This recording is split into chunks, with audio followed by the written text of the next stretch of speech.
Salut Internet, m'aw fo ka waleɲuman dɔ dan tɛ foli min na aw sigiyɔrɔ mana kɛ yɔrɔ yɔrɔ ye a bɛ caman ka foli bɛ aw ye CDR bɛ sɔrɔ diɲɛ yɔrɔ o yɔrɔ an ka foli b'aw ye dan tɛ foli min na an b'an ka guide fo incontournable imperturbable Mali n'o ye Rasbati ale ka foli bɛ yan nɔ ani maliyɛn den ɲuman fɛn fɛn n'o bɛ na nin video lamɛn n'olu hami ye Maliko ye an ka foli b'aw bɛɛ lajɛlen ye donc ni n balimakɛ ani n kɔrɔkɛ an bɛ ɲɔgɔn fɛ bi a ye n wele k'a fɔ k'a mago bɛ ka bɔ ka kuma donc a bɛna kuma fɛn min kan o bɛna bɔ a yɛrɛ da n'o ye Kɔrɔ Jara ye Abdoulaye Jara an b'a wele Kɔrɔ Jara donc a ye n wele k'a bɛ fɛ ka bɔ ka kuma fɛn dɔ ka fɛn min n'a sɔrɔ o b'ale yɛrɛ kun donc n bɛna kuma d'a ma a bɛ foli bila aw la a bɛ se ka min fɔ aw ɲɛna a hakilinata ye min ye k'o fɔ a bɛna bɔ k'o fɔ Kɔrɔ foli b'i bolo ka di mɔgɔw ma an balimaw an ka foli b'aw ye mɔgɔ mɔgɔ bɛ k'an layɛ nin wagati in na ne Kɔrɔ Jara ka foli b'aw ye n b'aw bɛɛ fo aw bɛɛ ni fasojɔ aw bɛɛ ni cɛsiri Habib ouais ne de y'i wele n y'i wele k'a da sababuya dɔ de kan n'o ye sympathisant yɛrɛ fonctionnement ye awɔ sympathisant kɔnɔna n balimaw n bɛna mun fɔ aw ɲɛna n'i ye fɛn fɛn fɔ aw ɲɛna yan nɔ ni nkalon b'a la n b'a ɲini Ala ni kira fɛ n bɛ tunga dilan yan nɔ Ala kana hɛrɛ kɛ n ye n ka tunga la ni n ye nkalon da mɔgɔ la nin yɔrɔ in na n bɛna kuma mun bɔ n da Ala kana n kɔ tɔ dilan tuguni diɲɛlatigɛ in na n balimaw ne bɛna mun fɔ aw ɲɛna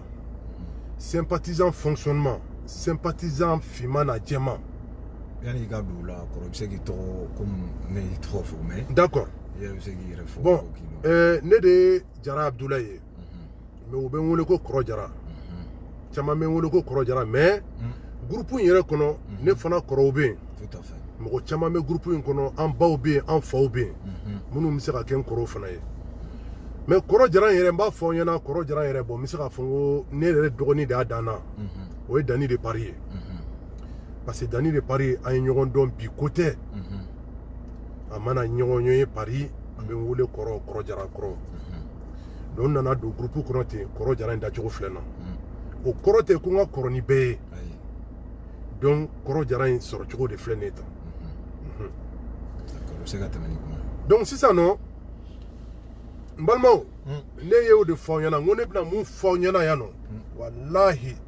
ni n ye nkalon tigɛ Ala ka nɛgɛ kɛ n sata ɲani n ka don n ka so n bɛna fɛn fɛn de bɔ n na yan nɔ a kuma in bɛɛ ye tiɲɛ de ye tan de don a y'a minɛ message d'apaisement de don Habib n'i y'a ye n y'i wele vraiment tension bɛ yen trop tension bɛ yen trop an ka jamana yɛrɛ kɔnɔ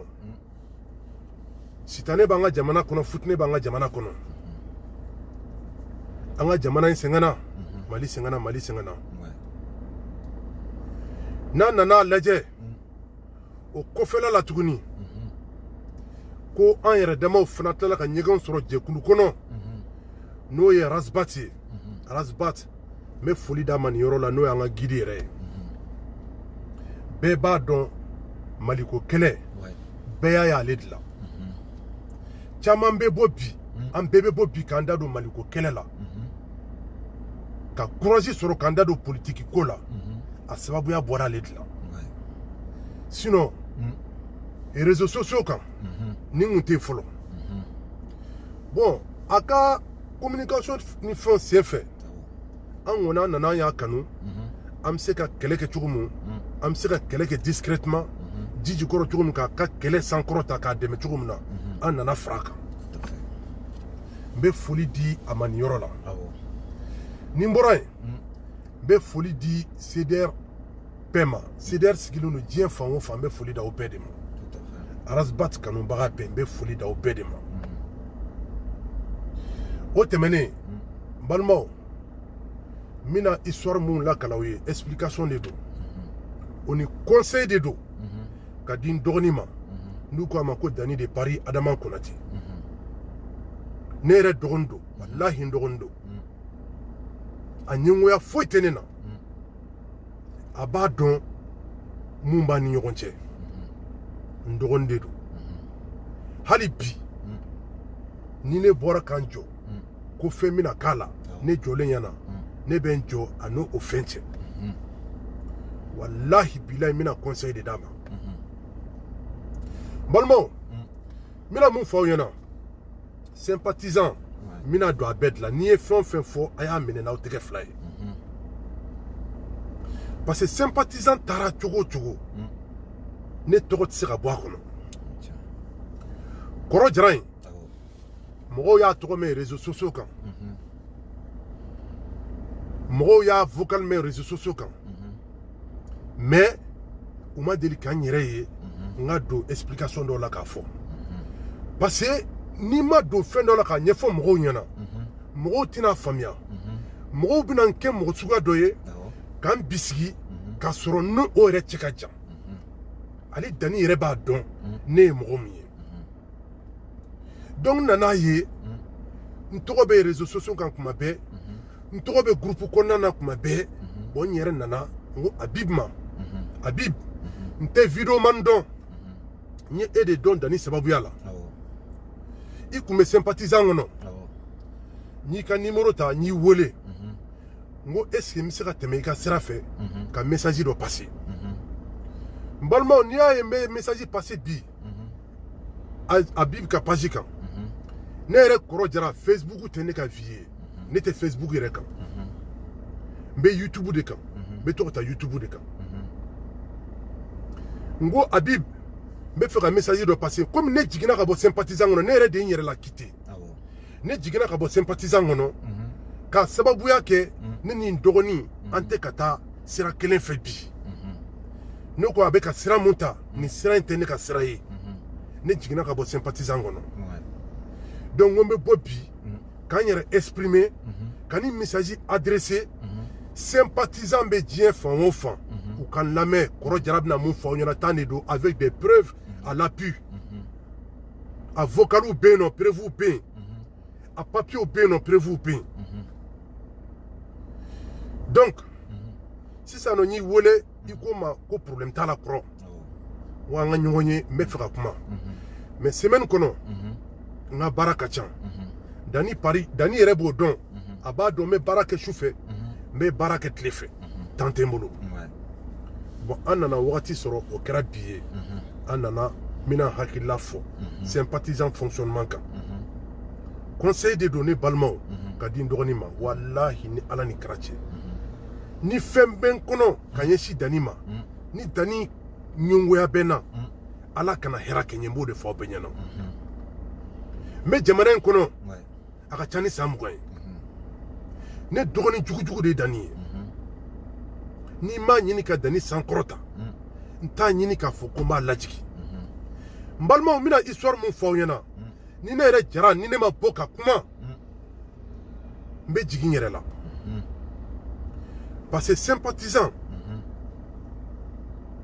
a finman a n'a jɛman an b'a kɔnɔna na ko caman kɛra a kɔnɔ c'est à dire de telle sorte que ni mɔgɔ caman de kɛra en complicité n'u bɛ n wele kuma bɛɛ k'u confier n na n bɛ fɛ ka nin sara n bɛ fɛ ka nin kɛ tan n b'a fɔ i bɛ se ka mun sara i b'a kɛ tan i b'a kɛ tan mɔgɔ caman bɛ yen nɔ u ka wari sara olu yɛrɛ b'a kalama groupe kɔnɔ ka décision dɔw ta k'u ka don fɛngɛ dɔw la volontariat la a sababuya bɔra anw na yanni n ka don kuma kɔnɔ nin yɔrɔ la n b'an ka mɔgɔkɔrɔbaw bɛɛ fo n balimaw n bɛ Buwaka fo fana n ka foli b'a ye an ka cɛkɔrɔba ɲuman nin cɛkɔrɔba in a tɛ n dɔn n t'a dɔn n tɛ Facebook kan mais nin bɛ ka sɛgɛn kɛ Mali nɔfɛ komi bi cogo min na depuis Modibo tile c'est un pionnier n ka foli belebele ka taa d'a ma ko Amérique a cɛsirilen don faso ko la n'an bɔra yen an ka sympathisant yɛrɛ kɔnɔna na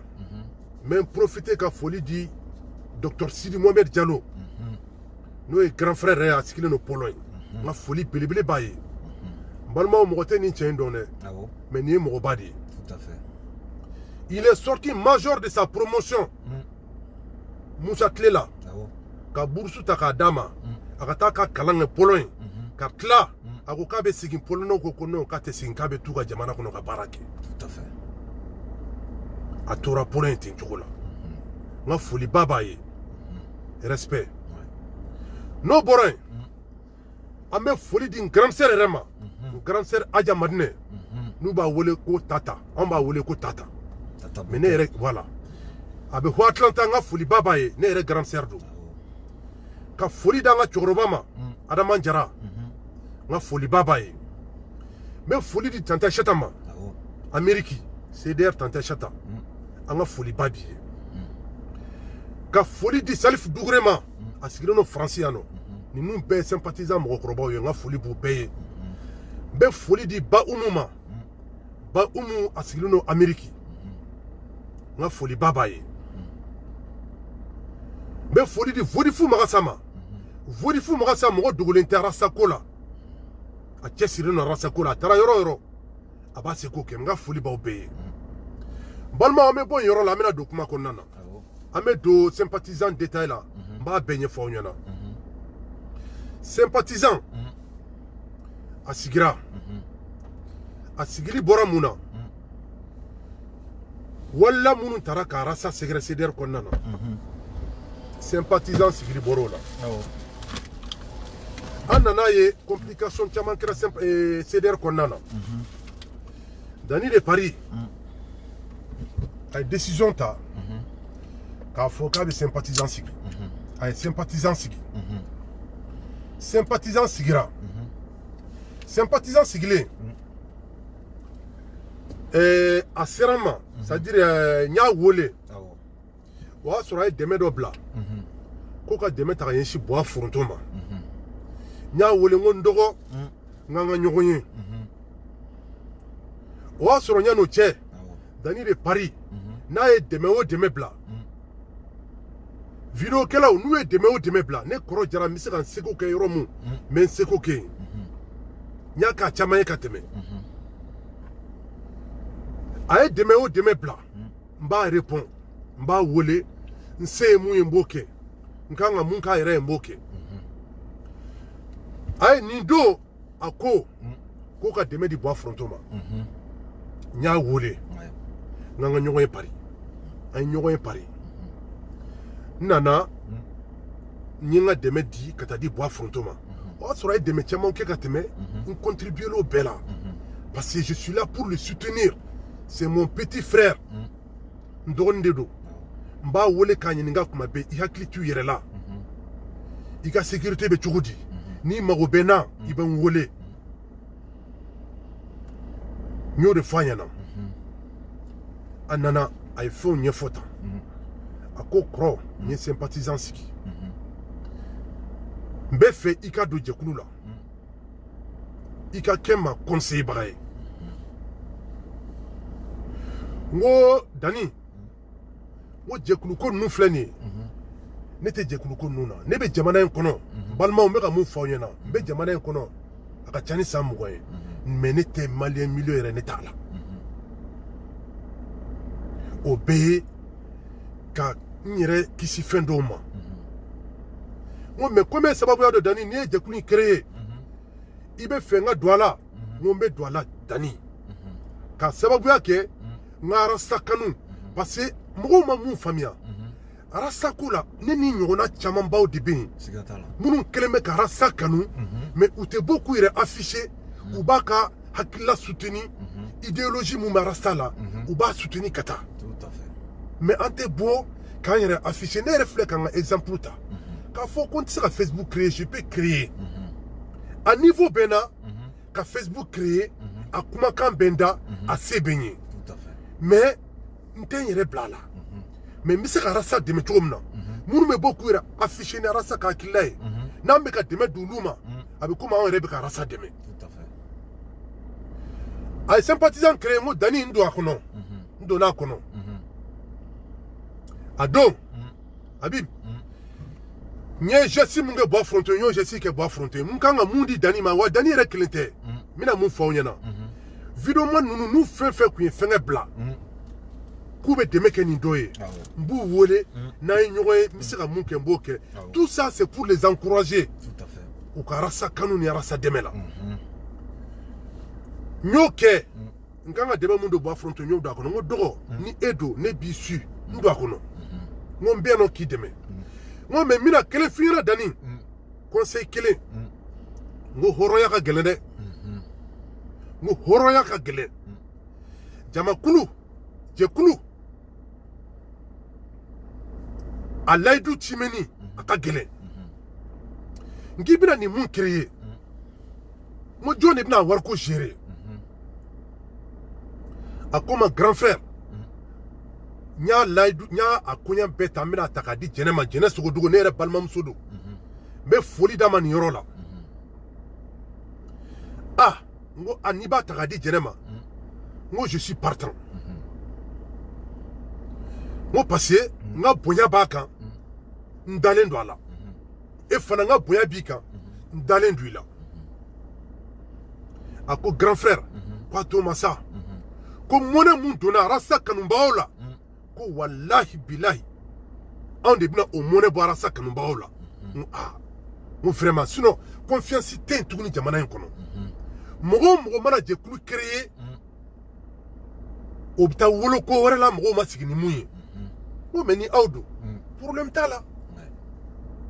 ne b'aw su an bɛ taa ko yɔrɔ mun aw k'an ka taa a yɔrɔnin bɛɛ n ko cotisation ko bɛ cogo di a ko 10 euros n ko dani n'a ma ɲɛ an bɛ arasa dɛmɛ n ko aw ma se ka kɛ 20 euros ye mun na a ko kɔrɔ ko tiɲɛ yɛrɛ la n'an y'a kɛ 20 euros ye jamakulu dɔw bɛ yen nɔ u ye décision ta a bɛ tan an y'a kɛ 10 euros ye pour l'instant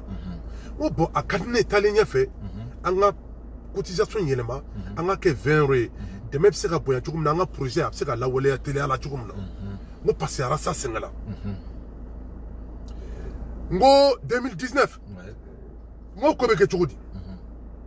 a ko bon ko comme 2019 o tɔ tora 2 mois dɔrɔn ye an bɛnna kan k'a fɔ k'u k'o 2 mois dɔrɔn sara n ko non aw kun kan ka fɔ bɛɛ ka 2019 san kelen de sara ça revient à 120 euros n ko mais ne jara ne kɔni ne bɛ 2019 ne b'a san kelen bɛɛ sara du janvier jusqu'en décembre donc n'an bɔra 2019 la mais 2020 fana n b'o fana enchaîner ainsi de suite n ye 20 euros bɔ n y'a di Dani ma Dani ye 20 euros minɛ a donna groupe kɔnɔ k'a fɔ k'a kɔrɔkɛ dɔ bɛ yen nɔ kɔrɔ jara k'a donna groupe kɔnɔ a ye 20 euros di a ka novembre n'a ka décembre o y'a sɔrɔ wari wɛrɛ tun tɛ boloda kɔrɔ an continuera o bolo kan n balimaw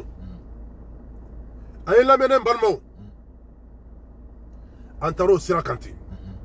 sympathisant nana créer ka bonya ka fanga sɔrɔ anw yɛrɛ damaw nana ɲɔgɔn sɔrɔ hakilila kelen na an minnu tun bɛ to ka ɲɔgɔn sɔrɔ groupe kɔnɔ su fɛ ka baro kɛ ne nana créer n ko komi an yɛrɛ damaw de bɛ to ka ɲɔgɔn sɔrɔ yan su o su ka baro kɛ gingin gɛrɛn ne kɔrɔ jara yɛrɛ de y'a bɔ n da n ko an ka groupe in n k'a tɔgɔ ye gingin gɛrɛn an bɛ si ka baro kɛ parce que ne ka baara sufɛ baara don n bɛ baara kɛ sufɛ n bɛ baara kɛ tile fɛ bon ni mɔgɔ wɛrɛw bɛ ɲɔgɔn sɔrɔ o kɔnɔna na minnu fana bɛ baara kɛ sufɛ minnu bɛ baara kɛ tile fɛ n ko bon an ka nin jɛkulu in an b'a tɔgɔ kɛ ko gingin gɛrɛn u ko tiɲɛ yɛrɛ la k'o ɲɛna ko kɔrɔ jara an b'a tɔgɔ kɛ gingin gɛrɛn n balimaw an y'an yɛrɛ bɛɛ di dɛ walahi bila an y'an yɛrɛ bɛɛ de di an y'an yɛrɛ bɛɛ di à 100% kan gingin gɛrɛn créer anw mana mun fɔ sufɛ olu yɛrɛ bureau kɔnɔ mɔgɔw u tun b'o de ta ka baara kɛ n'o ye an nana lajɛ k'a fɔ ko 10 euros 10 euros o ka dɔgɔ n'i ko k'i b'o bɛɛ fara ɲɔgɔn kan dɔɔni dɔɔni ko ka taa fɔ ko ka kije san Mali la ka tila ka taa fɔ ko k'o jɔ a bɛ tan ta an nana hakililaw fara ɲɔgɔn kan an ko ese nin ko in an t'a essayer ka taa sira wɛrɛ fɛ sira surun fɛ mun bɛ se k'an bɛɛ lateliya cogo min na an bɛ se ka nin ko in jɔ joona k'an préparer yanni 2023 cɛ parce que arasa a sɛgɛnna En balma ke do ba Ameriki. Drissa Samake. Nga foli baba ye ni yɔrɔ la. A ye n wele sɔgɔmada fɛ joona fɛ. A ko ko Kɔrɔ Jara. Ko e hakilila ye mun ye? An ka groupe kɔnɔna na. N'an sera ka 200 personnes sɔrɔ bɛɛ kana ni 100,000 ye ka fara ɲɔgɔn kan. À peu près 100 millions. An ka nin ko in kɛ k'a ban. Ah, o Drissa. I ye kuma mun fɔ n ko c'est une très bonne idée. Mais n b'a a hakilila ta k'a soutenir. Hakilila in a ye ne ja wa a bɛ taa Jimi sira fɛ. N ko mais Drissa kana ɲinɛ yɔrɔ dɔ kɔ. Groupe in créé wagati. An ka trésorier dɔ tun bɛ Bamako. Ko Dawuda. O tun ye nin kuma in fɔ. N ko kuma in n k'a ma san sɔrɔ parce que an tun tɛ ɲɔgɔn dɔn. N ko mais komi an ye ɲɔgɔn dɔn dɔɔni. E nana ka nin kuma fɔ tan. Drissa, c'est une très bonne idée. Ne jara b'a soutenir. N ye kuma tan donna n'a ye groupe kɔnɔ. An ye journée bɛɛ k'a kan. Parce que ni mun donna ni kuma mun ye sɔgɔmadafɛla la. En général, a ka ca Ala fɛ jɛkulu bɛɛ b'o kuma de ta k'a kuma kɛ groupe kɔnɔ. Kuma kɛra groupe kɔnɔ, kuma cayara a cayara. Ne yɛrɛ dɔgɔnin Dani de Paris, vers les environs de 13h, a donna groupe kɔnɔ. A ko vraiment aw ye nin hakilila mun bila en place. Hakilila in a hakilila ka ɲi. N'a ma ɲɛ k'a bɛ kɛ, moi-même je suis participant. N bɛ n tɔgɔ sɛbɛn liste la 100,000 saralaw fɛ. Ah non vraiment. Ale mun yɛrɛ y'an bɛɛ lase ɲɔgɔn ma, n'ale yɛrɛ ye nin fɔ tan, a bɛ courage don mɔgɔ caman na. N ko donc n ka taa. An ye liste kɛ ka liste kɛ Habib. Mɔgɔw cayara. Minnu ye 100,000 sara. On continuera tous les soirs. Ne jara n tɛ sunɔgɔ. N bɛ mɔgɔw dala wariko la. Cotisation, volontariat. An bɛ mɔgɔw dala su ni tile. Mɔgɔw nana wariw ni fɛnw sara. Fɛnw cayara. Ne bɛna kuma mun kan. Ne yɛrɛ ka cotisation. Ne ye mun sara. N nana Musa Sissogo wele, o y'an ka administrateur dɔ ye. N ko Musa Sissogo. Est-ce que an bɛ se ka ɲɔgɔn ye? Pour que an ka se ka courage don mɔgɔw la. Anw minnu bɛ yen, ne tɛ bureau kɔnɔ dɛ, mais n jɔyɔrɔ ka bon bureau kɔnɔ n balimaw. O de la aw bɛ n tɔgɔ mɛn kuma bɛɛ Kɔrɔ Jara groupe in kɔnɔ. N'an ka ɲɔgɔn ye Paris, an ye ɲɔgɔn ye Paris. N ye san 3 compter k'a di Musa ma. 340 €. O y'a sɔrɔ n ye 20 € di Dani de Paris ma. Ça revient à 360 €. 2019, 2020, 2021. N ye san 3 cotisation n y'a compter k'a di Musa Sissogo ma. A don an ye baro kɛ, n ko Musa Sissogo e ye maraka ye, ne yɛrɛ fana balimaw ye marakaw ye. N ko mais an sigira Bamako. U b'a fɔ a ma ko Tabusu, an ma taa village la. N tilala ka 20 € bɔ k'a di Musa ma, n ko n dɔgɔ, n k'i bɛ baara mun na, n ko nin minɛ i ka taa gɛrɛki dɔ san, i ka courage sɔrɔ, i kan'i bolo jigin. N ko nin combat in, an b'a kɛ ha dan. N ko layidu a ka gɛlɛn. An k'a yira maliyɛnw na ko anw de y'a bɔ an da a hɔrɔn kan, an y'a bɔ an da k'an bɛna kisi jɔ Arasta ye, Arasbat, ka tila ka kisi kɛ a tɔgɔ la. N ko maliyɛnw b'a fɔ ko mɔgɔ t'a kɔ, k'u b'a dɔn ko mɔgɔw b'a kɔ, mais mɔgɔ minnu don u dogolen don, an t'an yɛrɛ yira de. A don ni Musa an taara café la. N ye wari d'a ma, après n ye 20 € d'a ma, n k'a ka taa dumuni kɛ, a ka continuer ka mɔgɔw motiver, ka continuer ka mɔgɔw wele, ka wariw encaisser. An bɔra nin yɔrɔ la. An nana 100,000 ko la. N ye 100,000 sara, n ka 100,000 saratɔ la. N ye Laji wele. Laji. N ko i bɛ sɔrɔ yɔrɔ jumɛn? A y'a sɔrɔ yɔrɔ fɔ. N k'an bɛ se ka ɲɔgɔn ye Soazi Lewura.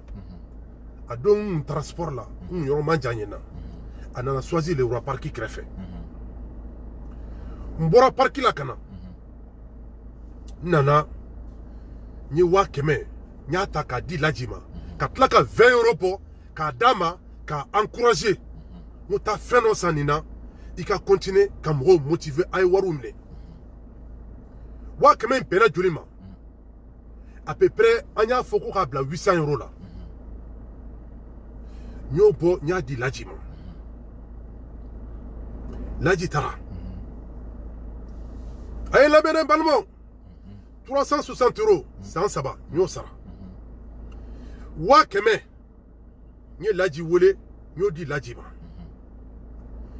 o boray anga chogoroba do me ko dugure mba foni yoro la ka haketo nye laidu taye ngome sankelen saraye 120 euros oni anga gingingira era konnana anana etuguni wa keme keme o fana an joro la tuguni ango an gingingira mogo munun bian et c'est nan yere beya décidé kan joro la abib kalo ka 100 euros bo ka bla kesi konnana munanka wa keme sarali te kelenye moni yo fra nyogon kan dans l'année ça nous revient à 1200 euros balmont mon douye mo hake munye hal naye mo tande au 1200 euros ni yo fra nyogon kan par 10 ça fait quelque chose hal ni bema dola tout à fait ayan toko sebe ola on tiera là mo warba bo mo ma groupe kono mais mo be do feno la passer abiniga passer dani ne laidu da mangomba de me hadan wallahi o sen fait nya yira gingingira mo la folo ay laidu mutaka bi ko 100 euros ngone kro jara ben tasara jona ka yira bela ko ne adam ne folo nye Musa Sissoko wole ayaka adresse di anana fi nye 600 euros nye 6 mois comptez ka di Musa Sissoko ma a to 6 mois donc 1200 euros ni 6 mois sera a to 600 euros nye 600 euros comptez ka di Musa Sissoko ma akaso katla ka dugure anga chogoroba 120 euros ta ka di Musa Sissoko ma balma ça fait 720 euros ay la mere ni wa keme mundi lajima ni nga 107 mun sera 360 euros ka Musa Sissoko ni kaye ka 720 euros ta ka di Musa Sissoko ma Musa Sissoko publication ke a bora ka fo groupe kono a ko kro jara ni sara o be bora en balma anana laje ali bi ambe ka sumaya unana po terrain no fait ko terrain Habib abora ko amdale assez beaucoup na ouais terrain vidéo ke kabla non tiens là ne be assez beaucoup mi rodondoni parce que ne rebelle se prospère don Prosper Camara ango terrain akan aka bon abe Bamako centre là et puis jama dala jairodo mais terrain ko million bisabado ko million wolonvla be warje donc kanga laje amam fra nyogon kan ay terrain ne wula am be dona groupe kuna do am be nana kana hankilla fo am se ka million wolonvla yini chugumna ka fra nyogon kan ka ke million bisaba ka se ka ta terrain sa anya kuma chaya ango botsi san bureau kono mogo ayo joro la donc ni bureau kono mogo yu joro la donc am se ka million bisaba soro chugum na ba soroti ay do bureau kono aka ti mogo ni nyogote million wolonvla me be hakemuma groupe 1 groupe 2 an kan wara mun sara u dona bureau kono u tarati ni nyogote o bena ko beka 50 euros sara balma ya la mere ko beka 50 euros sara 50 euros ni yo converti abe be wa woro man balma wallahi ne balma ne be ka mun faw yana ne te galon ta ka da mo la nte Facebook mo ye ntina botu ni kuma Facebook ko kan ntina bo ko me mo dalamne wa ntina Facebook créer pour ta fo dien wula parce que nga vite ay la mere mbeka histoire de la kalawiye okele ko beka 50 euros sara ngone kro jara ne joro ka boje kulin kono 50 euros ka dogonema ngo fiso nye bore wole malla wombi wole mbe wa biduru chima nyati worsere inona anati sara 400 quelques euros nga fora beka wa woro bo ngo mene kro jara ne be wa biduru ti o bɛɛ ye mun ye ka jɛkululamɔgɔw ka bɛɛ encourager an bɛ se k'an ka laɲini sɔrɔ cogo min na n'a fɔra an ye jɛkulu ɲɛmɔgɔw ye mais ne tɛ bureau kɔnɔ n ko ne b'a lajɛ k'a yira bɛɛ la an jɔyɔrɔ n'a ma ɲɛ k'anw de b'a fɔ ko mɔgɔw kana wari sara mais anw ka wari sarata a kan ka caya ni cɛw ta ye n ye 50 di bore ma Fiston bore n ka foli b'a ye nin yɔrɔ in na n k'a bɛ baara ɲuman kɛ n delila ka 50 ci bore ma n ko bore i bɛ ka baara ɲuman kɛ n ko mais a ka to an ni ɲɔgɔn cɛ kana kuma fɔ mɔgɔ ye a yɛrɛ de bɔra groupe kɔnɔ kana kuma fɔ donc nin yɔrɔ la a ka hakɛ to n b'a kuma fɔ a ka kɛ mɔgɔ caman kɔnɔ k'a dɔn ko ne kɔrɔ jara ne tun b'a ɲini ka jɛkulu in la avancer de ne ye dilannikɛla de ye ne tɛ ni ye tiɲɛnikɛla ye n tɛ nin wari ci bore ma ni bore an tɛ ɲɔgɔn sɔrɔ foyi la ka encourager ten a taara wari ta a ko tonton ko n taara wari ta n ko bɔn i bɛ bɔ ka publication kɛ n ko liste fɛn fɛn bɛ yen aw bɛ listew labɔ an bɛ campagne daminɛ an y'a da kan k'a da kan k'a da kan k'a da kan Habib en 10 jours an y'an ka miliyɔn 7 an y'a sɔrɔ mais a bɛɛ dafa ma sɔrɔ mais wari dɔw tun bɛ kɛsi kɔnɔ an y'o ta k'o fara ɲɔgɔn kan o ni wari min b'an bolo k'a kɛ miliyɔn 30 ye madame la présidente bɔra a ye foli di bɛɛ ma a ye n fo n ka inbox kɔnɔ a ko an bɛ baara mun na vraiment n jɔyɔrɔ ka bon n y'a fɔ n ko an bɛ ka baara kɛ jɛkulu de ye an ka taa dɔrɔn an ye miliyɔn 30 in sɔrɔ ten n balimaw sisan nɔ terrain sanni ala nana kɛ complication dɔ tun bɛ terrain sanni na an ko n'an nana terrain san est-ce que a tɛna kɛ problème ye an ma tuguni taalen ɲɛfɛ an ye terrain sanni an y'a bila ten n b'a f'u ɲɛna a ye bɔ a k'aw ɲɛfɔ mɔgɔw ɲɛna an y'o bila ten u taara terrain dɔ ye sisan ko Lafiyabugu kɔnɔna na commune 4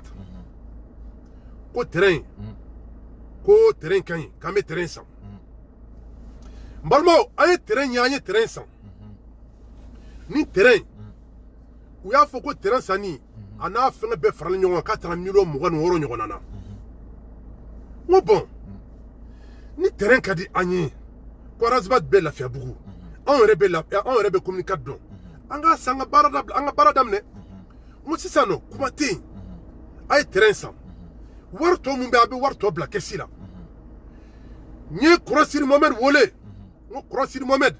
terrain sanna bɛɛ y'a ye an bɛɛ bɔra an ye Dani fo bɛɛ ka bonya bɛ Dani yɔrɔ la bɛɛ ka bonya bɛ Dani yɔrɔ la mɔgɔ si ma deli k'a dɔgɔya groupe in n b'a surveiller 24 sur 24 ni mɔgɔ ye kuma fɔ groupe in kɔnɔ n'a ma bɛn a bɛ ɲɛmɔgɔw tɛ mun kalama ne kɔrɔ jara de tun bɛ don u ka inbox kɔnɔ karisa i ye nin fɔ a ma ɲɛ n bɛna exemple yɛrɛ dɔ ta an balimakɛ dɔ kan a bɛ Malta ko Sila a delila ka kuma dɔ fɔ Manasa ma n donna ka inbox kɔnɔ n y'a fɔ a ye marakakan na n k'a ye mun kɛ n k'a ma ɲɛ n ko Manasa bɛ k'a ba filan de ye n ko a kana sɔn ka to ka nin kuma fɔ an ka jɛkulu kɔnɔ an ka jɛkulu in mɔgɔkɔrɔbaw de b'a kɔnɔ jɛkulu sanuyalen de don mɔgɔ barikamaw de b'a kɔnɔ kuma bɛ kuma la i kana bu i da kɔnɔ a ko vraiment kɔrɔ nimisara n ka kuma fɔlen na a taara don a y'a supprimer olu yɛrɛ tɛ mun kalama ni mun donna mun ka inbox kɔnɔ n'u ye kuma min fɔ ko kuma min ma bɛn mun bɛ se ka na ni fitinɛ ye jɛkulu kɔnɔna na o tigiw tun bɛ tila ka segin ka taa o video u tun bɛ taa o vocal supprimer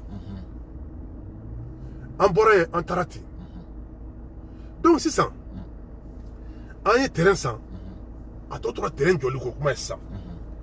n ko grand frère ma n y'a wele en privé docteur Sidi Mohamed Diallo i b'a kɛ to n'i y'i tɔgɔ fɔ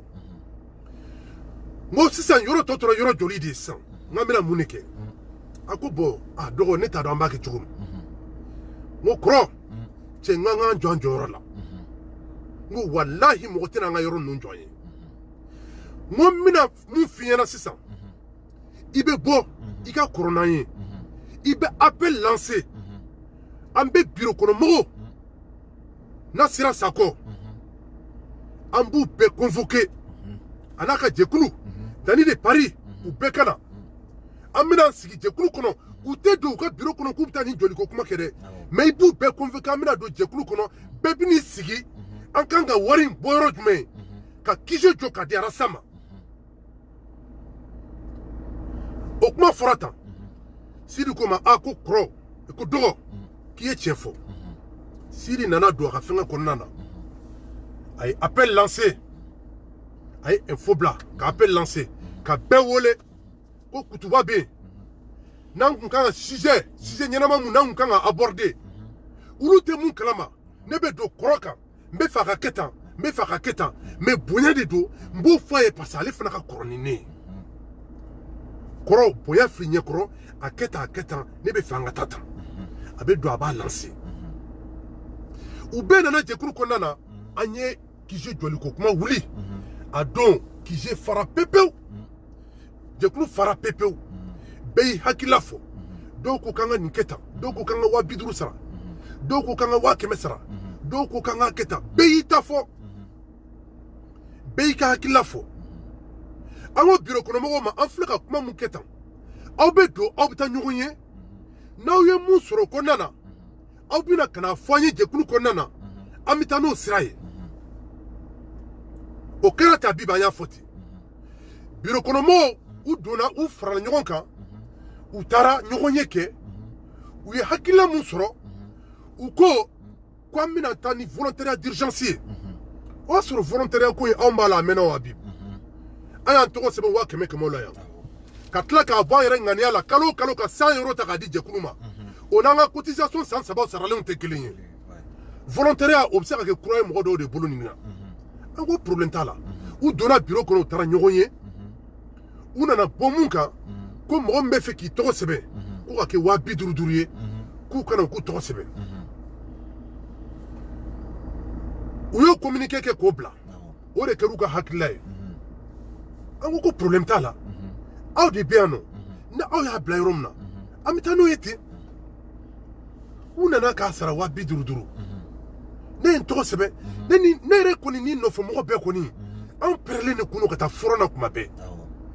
ni war ko kuma fora dron on était les premiers sur la ligne mbalma na ya yembe kuma bi mbalma trop c'est trop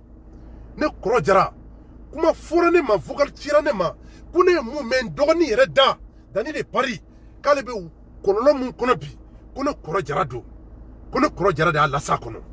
mais mo mina explication fitine dron di ah, peut-être qu'il n'y aura famille baliado mais jamais de la vie ne ka glatoy wallahi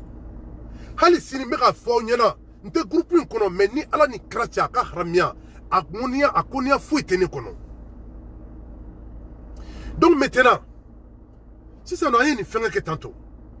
wa bidru droyan to sebe en continuant la campagne ke en lisubla ye fiston wole fiston bouré mon lisube keta amara bureau ke akuma chima nga privé la nte bureau kono de mbafo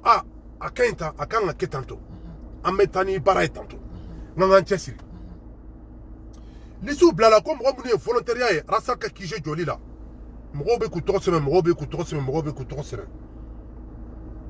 ambe ko préparer rapidement am saka kije jona to mun ka dira sama ka karasa to la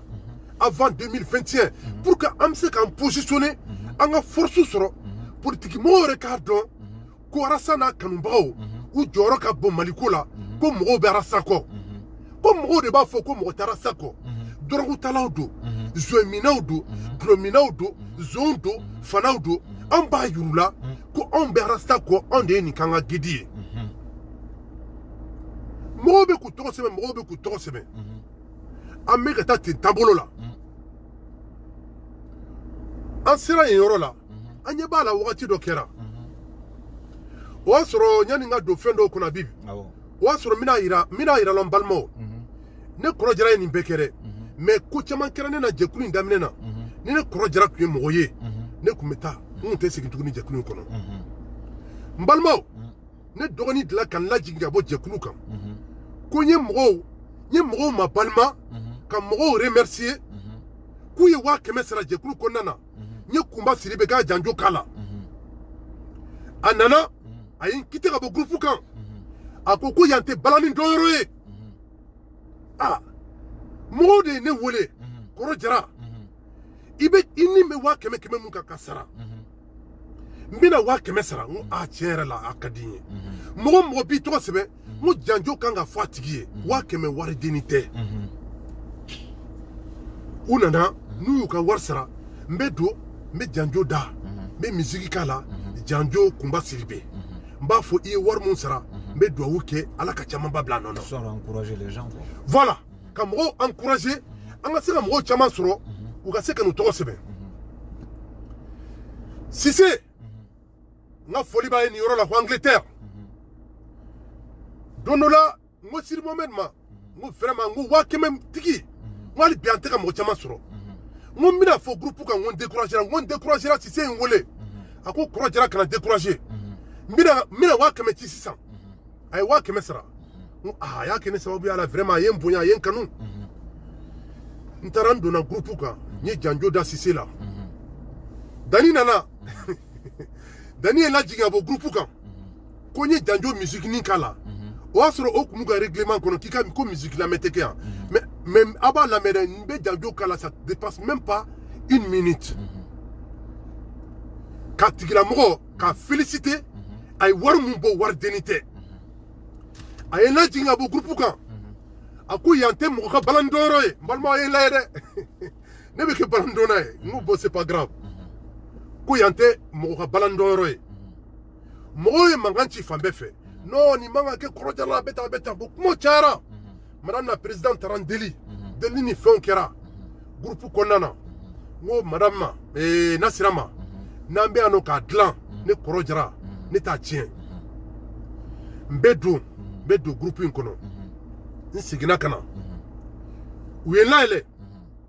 k'a kɛ komi foyi ma kɛ n nana an continuera ten ko misɛnnin caman bɛ yen nɔ o détail misɛnnin ninnu an tɛ don o bɛɛ la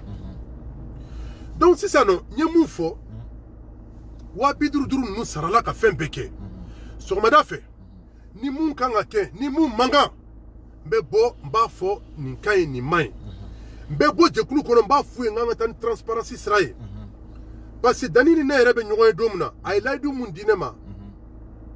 a ko kɔrɔ walahi i tɛ tigɛ n na n bɛ taa ni transparency sira de ye n bɛ bɔ n b'a fɔ jɛkulu kɔnɔ n ko Dani i ye mun fɔ n ye kana ɲina i ka layidu kɔ an ka taa ni transparency sira ye a ye bɔ a ka compte kɛ mɔgɔw ye a ye bɔ wari hakɛ mun bɛ a k'a fɔ mɔgɔw ye a ye bɔ mɔgɔ minnu ye cotisation sara a ka liste bila mɔgɔw k'u yɛrɛ tɔgɔ ye mɔgɔ minnu ye 500 sara a ka liste bila mɔgɔw k'u yɛrɛ tɔgɔw ye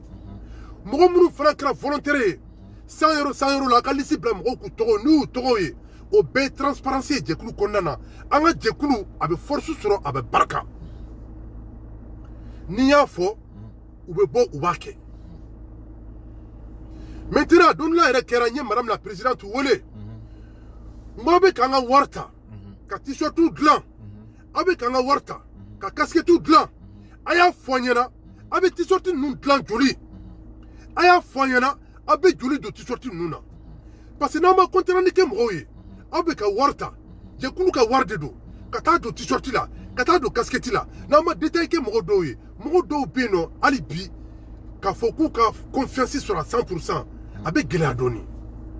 hakilila de don komi ale Dani yɛrɛ ko n k'a dɛmɛ jɛkulu in kɔnɔna na ni mun ka kan ni mun man kan n k'o fana fɔ a don olu ma bɔ ka ne jaabi Faransi yan Fiston Bore ale bɔra ale y'a fɔ a tonton an ye nin wari hakɛ de ta an ye t-shirt dilan nin wari hakɛ la an ye nin wari hakɛ de ta an ye casquette dilan nin wari hakɛ la n ko c'est bien n'a bɛ to k'aw bɔ k'aw détailler mɔgɔw ye kaban c'est une très bonne idée n ko parce que jɛkulu sigira mun kan o ye k'an ka taa ni transparency ye an ka devise yɛrɛ kun y'o de ka transparency kɛ ko bɛɛ la an taara n'o bɛɛ ye ten balimaw bon 50,000 liste ni fɛnw bɛɛ kɛra ten an taara n'o bɛɛ ye o bɛɛ banna sisan nɔ mun nana kɛ o n'o la a bɛ n bɛna mun f'i ɲɛna u tɛ mun kalama mɔgɔw bɛ groupe in kɔnɔ an y'u ka 500 sara k'a sɔrɔ an ma fɛn fɔ Dani ye k'a sɔrɔ publication ma kɛ ko mɔgɔ minnu ye wari nin sara Sidi Mohamed ni ne Dr Sidi Mohamed Jalo an ye ɲɔgɔn wele karisa bɛ difficulté la nin waati la a ye layidu ta k'a bɛ 500 sara mais n'a ma se k'a sara an k'a lajɛ an k'an fara ɲɔgɔn kan k'an bolo di ɲɔgɔn ma an bɛ se k'a ka 500 sara cogo min na a donné téléphone tanya madame la présidente wole a ka adresse dia ngo bossiri Mohamed bina virement do kika konti la amina ta karsaka wa kemesara ngo me o be ka mo la encourager ka sikana ni wari aw kana to fa kono mbalma o ni nga cotisation ni nga fond be sarle ono chite kelenye. D'accord, donc il faut do la duta a difficulté soro aw ya deme ka sara ko. Voilà. D'accord. Do la duta ka be wa kemesara parce que a kumba ninka mais difficulté soro a tiki ka laydu pour que ka sera bois sera fait neni crossir Mohamed ayam pour di nyoma ka ta tiki ka wa kemesara mais anya fo madame la présidente a kana foko anya sara. D'accord. Je cours koronana abe boka foko tiki de wa kemesara abi ni mo mte je cours ka tanye fait en boke kunjumena anga na fa jume mbola même madame la présidente wole ikanga foni air de là ntara fe na sera sa ko nga foli baye ni wartama en kumana jekulu ko ka siri Mohamed virement ka konti la o be tanye de mo be jekulu ko nana ni wardi mo ma jamana en kono francia o ka se ka tuka cotisation sera ka soro ntogoma do la foi o be ka deme di jekulu ma pour ka se avancer tout monde antarano sera payé. Maintenant, balmo, amina do tranchi mun konnana, oye crise mun ere nana sisansa. Antemeno bela. Wakati do nana ke, ameni konnana tout va bien dans le groupe. Ayere manganchi, ko sympathisant, ko ka fo benyana, ko sympathisant kanga papier boala. Ni aya un papier ni sympathisant na. Sympathisant, sababu borate un papier ni sympathisant na. Parce que on me fait que demain de fananini organisme fait en Europe ici en Occident pour que me que demain soro que demain par cas la c'est jamana do ma jekulu konana ni arasa ka je do bana ango ko mu se ko kessa hanga essayer ka récépissé bo sympathisant on gingingere mo on de kuma tako kuma foko laele ka do madame la présidente ka aka demande que nasira sako nere kuma en privé ara kuma ko jara ko nya demande ke mba demarchura Mohamed do ke ala ka récépissé ko noya mbalma ni ara yo o récépissé ko noya o aw dana ay papier ira mo la ko récépissé flé maintenant mouye konti ko ni ma fo ndalente danina o mais jama de ka wardo abi jama ka wari obe mo kile ne ka konti la no e dani ale kelen ne bisa ta warta ale de kelen ta war blanc bon ale reka administrateur nu ulu intermédiaire di ulu mana waru franyon kan nu ni dani nyoy u ba di dani ma apta bla ka konti la noko bon si ça non ni récépissé sur là abe konti créé kata jekulu togola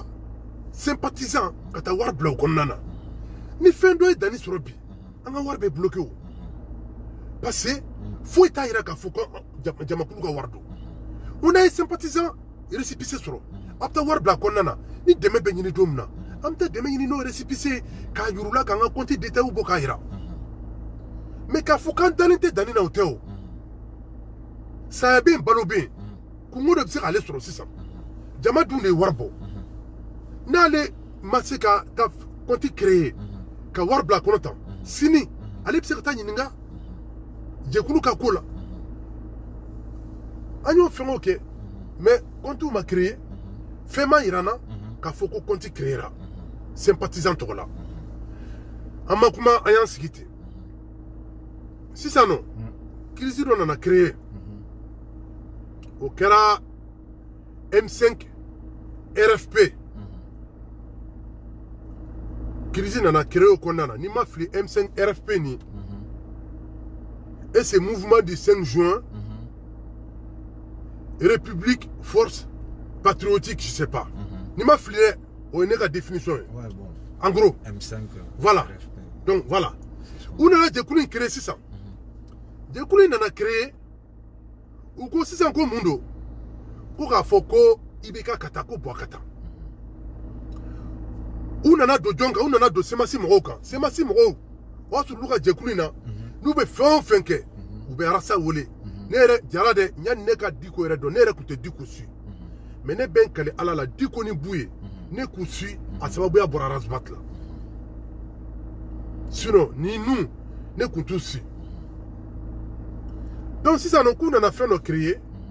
ko ka jamana ko ka régime renversé ko bɔ a ka taa bon o y'a sɔrɔ ne dɔgɔnin Dani de Paris tiɲɛ de ka di ala ye a tun bɛ ka campagne kɛ a waati k'a fɔ ko bɔ a ka taa bon maintenant ale ka hakilila ye ko bɔ a ka taa parce que jamanadenw tɔɲɔna effectivement jamanadenw tɔɲɔna maintenant sisan hakilila problème nana kɛ mun ye arasa ka émission na arasa nana ka position yira ale ka hakilila ye mun ye bon opposition o ma taa ne dɔgɔnin jimi sira fɛ ale ko k'ale de fɔlɔ y'a daminɛ k'a fɔ ko bɔ a ka taa ko arasa olu kun man ka bɔ o kɔfɛ k'a ka kuma kɔkari parce que ne n'a ye ɲɔgɔn sɔrɔ en privé a ye nin de fɔ ne tantôt ne ko bon n ko nin ko in n k'a ma ɲɛ a bɔra a ye vidéo kɛ vidéo bɛ ka enchaîner ɲɔgɔn na mɔgɔw ye ne wele ko kɔrɔ jara taa kuma i dɔgɔnin fɛ n y'a wele n ko dɔgɔ i bɛ ka taa sira mun kan nin sira in c'est un terrain glissant nin sira in bila nin t'an ka combat ye an k'an concentrer an ka sympathisant ko kan nin t'an ka combat ye n b'a ɲini fɛ ala ni kira kama nin ko in a bila tan a ko n ma ko kɔrɔ ko n tɛ se k'a bila ko ne de y'a daminɛ fɔlɔ ko arasa bɔra a y'an ka kuma kɔkari o tɛmɛna a y'o conversation fɔlɔ kɛ n k'a k'a bila a m'a bila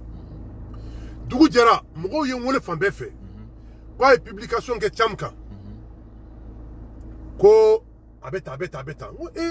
n ko non n ko ça c'est pas bon n ye téléphone ta n ye Dani wele n ko Dani n k'a fɔra n ɲɛna k'i ye publication kɛ cam kan n ye publication kɛ cam kan n ko mun de kɛra a ko kɔrɔ ko cam ye ali Conté bila a ka bɔ k'an fa n'an ba nini ka jɛnɛ traité de tout n ko dɔgɔ nin ma ɲɛ parce que ne yɛrɛ bɛ nin ni condamné ne ni Dani ye ɲɔgɔn bila o la ne ye téléphone ta n ye cam wele parce que n b'a ɲini k'a dilan de an tɛ yan k'a ɲini k'a tiɲɛ n ko cam ma cam n ko n bɛna question kelen poser kun n ko e de ye ali Conté bila a ka bɔ ka vidéo kɛ ka Dani ni jɛnɛ buruja wa cam y'i kale fɛn bɛɛ la n ye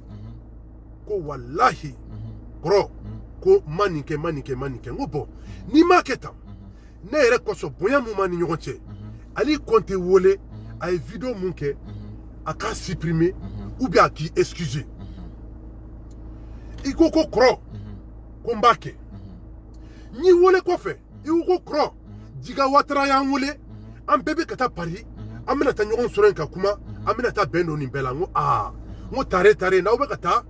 Paris aw ka taa aw bolo di ɲɔgɔn ma aw kana kɛlɛ juguw ka yɛlɛ aw la n ko Dani kana bɔ cam kama a bɔr'o la a nana vidéo kɛ a nana sympathisant kɔnɔna na a nana yafa ɲini bɛɛ fɛ a ko kɔrɔ jara ye kangari da n ye kɔrɔ jara y'a fɔ tan n donna ka inbox kɔnɔ n ko Dani tant que i bɛ nin sira kan n ko ne bɛ n kale ne t'i kɔ bila mɔgɔ si ye tant que ne bɛ yan tant que i bɛ nin sira kan jɛlenya hɔrɔnya tilennenya sira kan ne kɔrɔ jara ne t'i kɔ bila mɔgɔ si ye n ye n ka soutien renouvelé a ye parce que ni n ko n dɔgɔnin don an bɛ ɲɔgɔn sɔrɔ mɔgɔ la a ye mɔgɔ mun kanu n'a ka vidéo bɛ kɛ waati o waati a b'o tɔgɔ fɔ ala nana kɛ o yɛrɛ ye ne yɛrɛ kɔrɔmuso ye plus de 30 ans ne n'o bɛ ɲɔgɔn dɔn donc o bɛɛ de y'a ka dɔgɔninya validé ne fan fɛ k'an ka dɔgɔninya tɔ sinsin parce que an bɛɛ bɛ ɲɔgɔn sɔrɔ mɔgɔ kelen na an bɛɛ ye mɔgɔ kelen mun kanu n'o ye Tata ye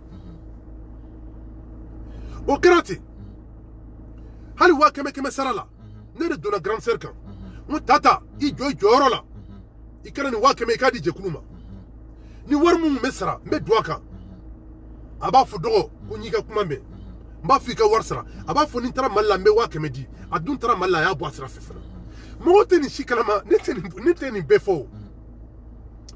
donc c'est ça non dani bora atara ya fadili jekulu konana bon on s'est toujours dit tare dani bora kana ya fadili o dogo tangi be ni siraka amitani siraka anga tanga kelefe anga kele ka rasa deme ka kije jo ka ira die bela ka fokombia rasa deme ni de la en continuera ti doni landale sunogola wi lawli tuguni shegne mo sirembe hakoto nyini feni yoro la nyi to do kumana ayi lawli ako krojara ko takuma dani fe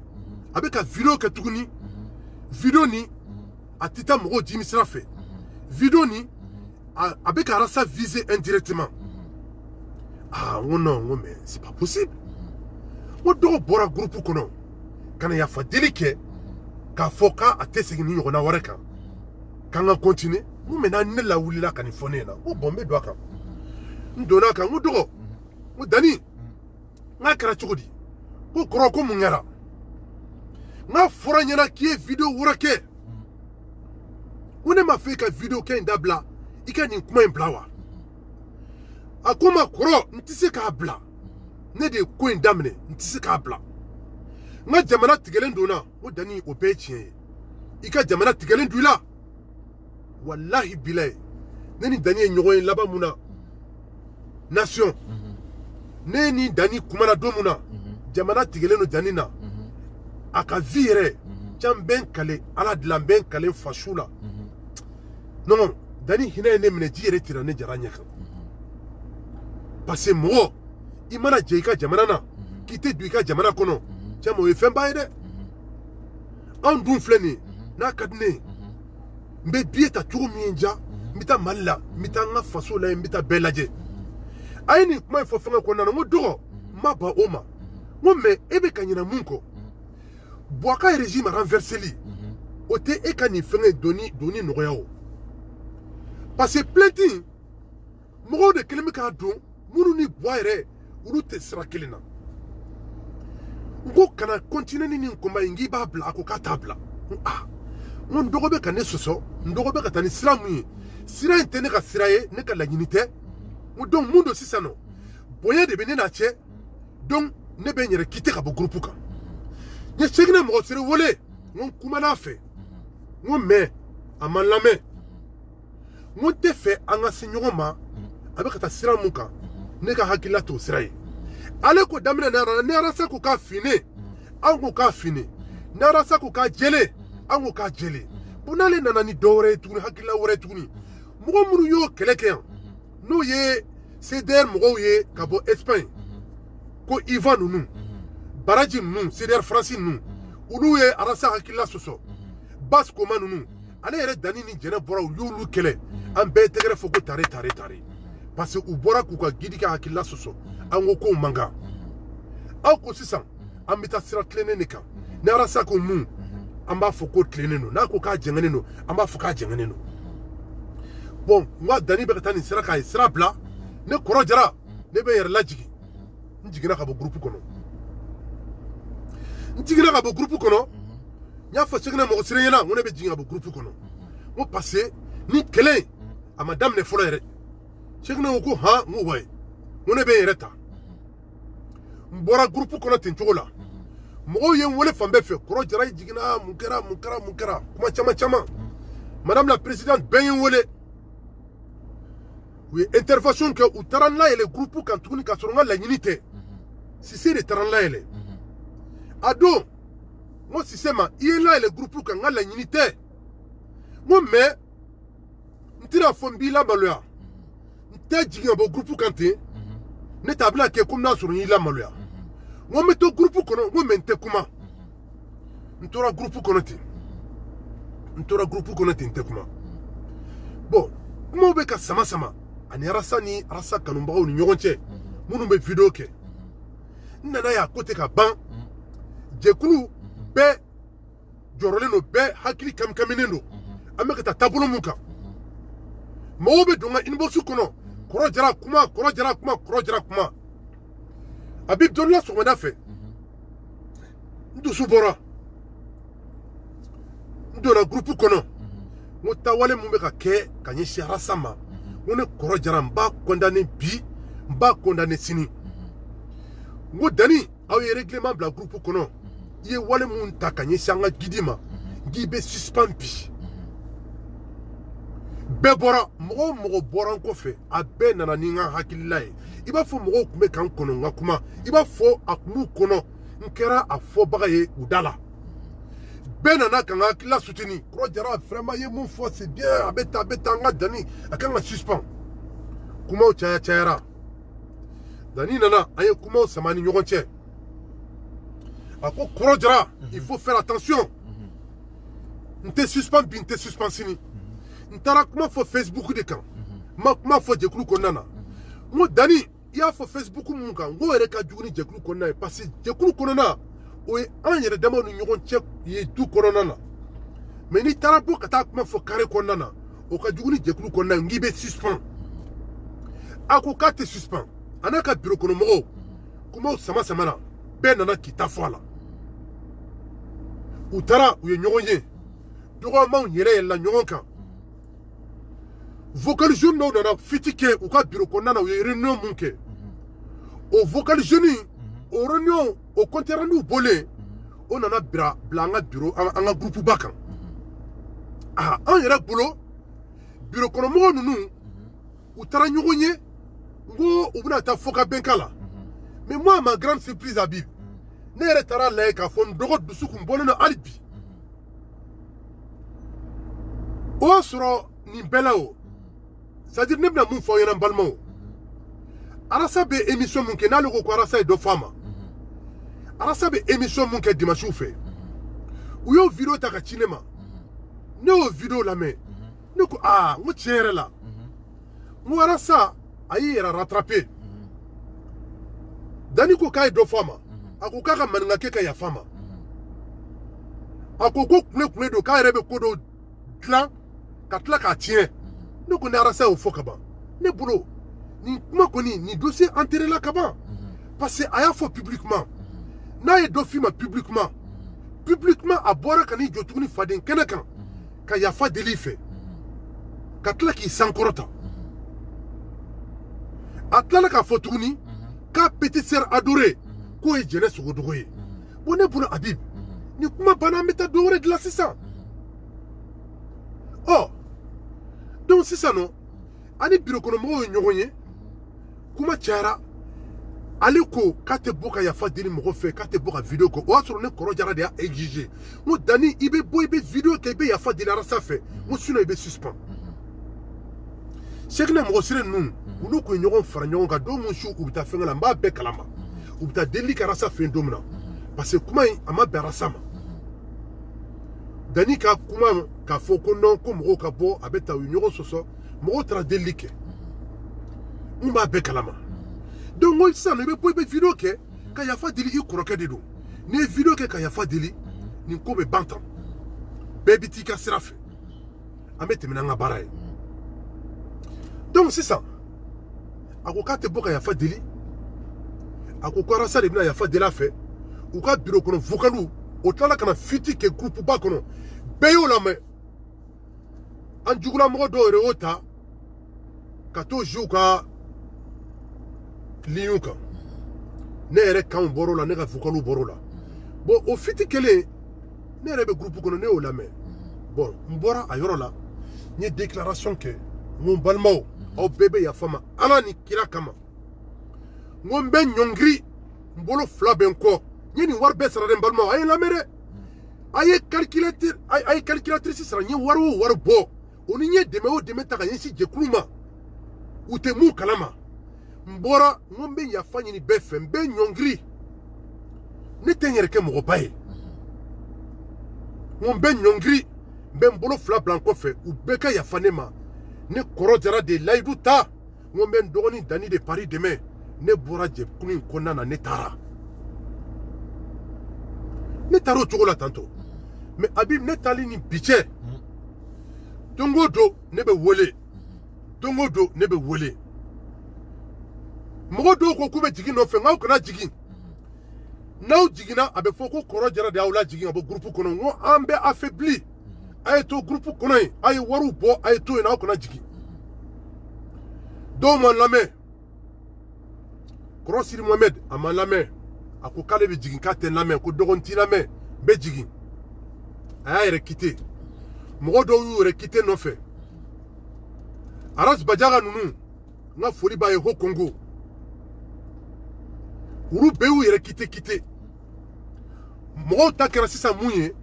u ko k'u tɛ kuma groupe kɔnɔ tuguni minnu m'u yɛrɛ quitté u tora groupe kɔnɔ ten cogo la an continuera ten groupe paralysera Habib wari tɛ sara baro tɛ kɛ mais bɛɛ ta b'i kɔnɔ mɔgɔw bɛ n wele kuma bɛɛ ka intervention kɛ Cissé kelen nana tuguni a ye intervention ni fɛnw caman kɛ n'a ye intervention kɛ n bɛ yɛlɛ n b'a fɔ a ɲɛna n ko bon courage an tora ten u ka vocal journaux bɔlen ne yɛrɛ nana mun yɛrɛ faamuya u ka vocal journaux kɔnɔna na madame la présidente ni jo bɛ ne n'ale yɛrɛ cɛ ale ye Traoré de ye ne ye Jara de ye walahi n dɔ de don a cɛ de ye Sakɔ ye a ka vocal bɔra a ko kɔrɔ Jara yɛrɛ da ka farin a y'o f'u ka bureau kɔnɔ Habib ne yɛrɛ ye n sigi ka miiri ne ko ko ne ye nin bɛɛ kɛ jɛkulu in kɔnɔna na ale tun bɛ ne wele ka ne tanu n bɛ ka baara mun kɛ jɛkulu in kɔnɔna na olu taara réunion kɛ ale ma se ka fɛn wɛrɛ fɔ réunion kɔnɔna na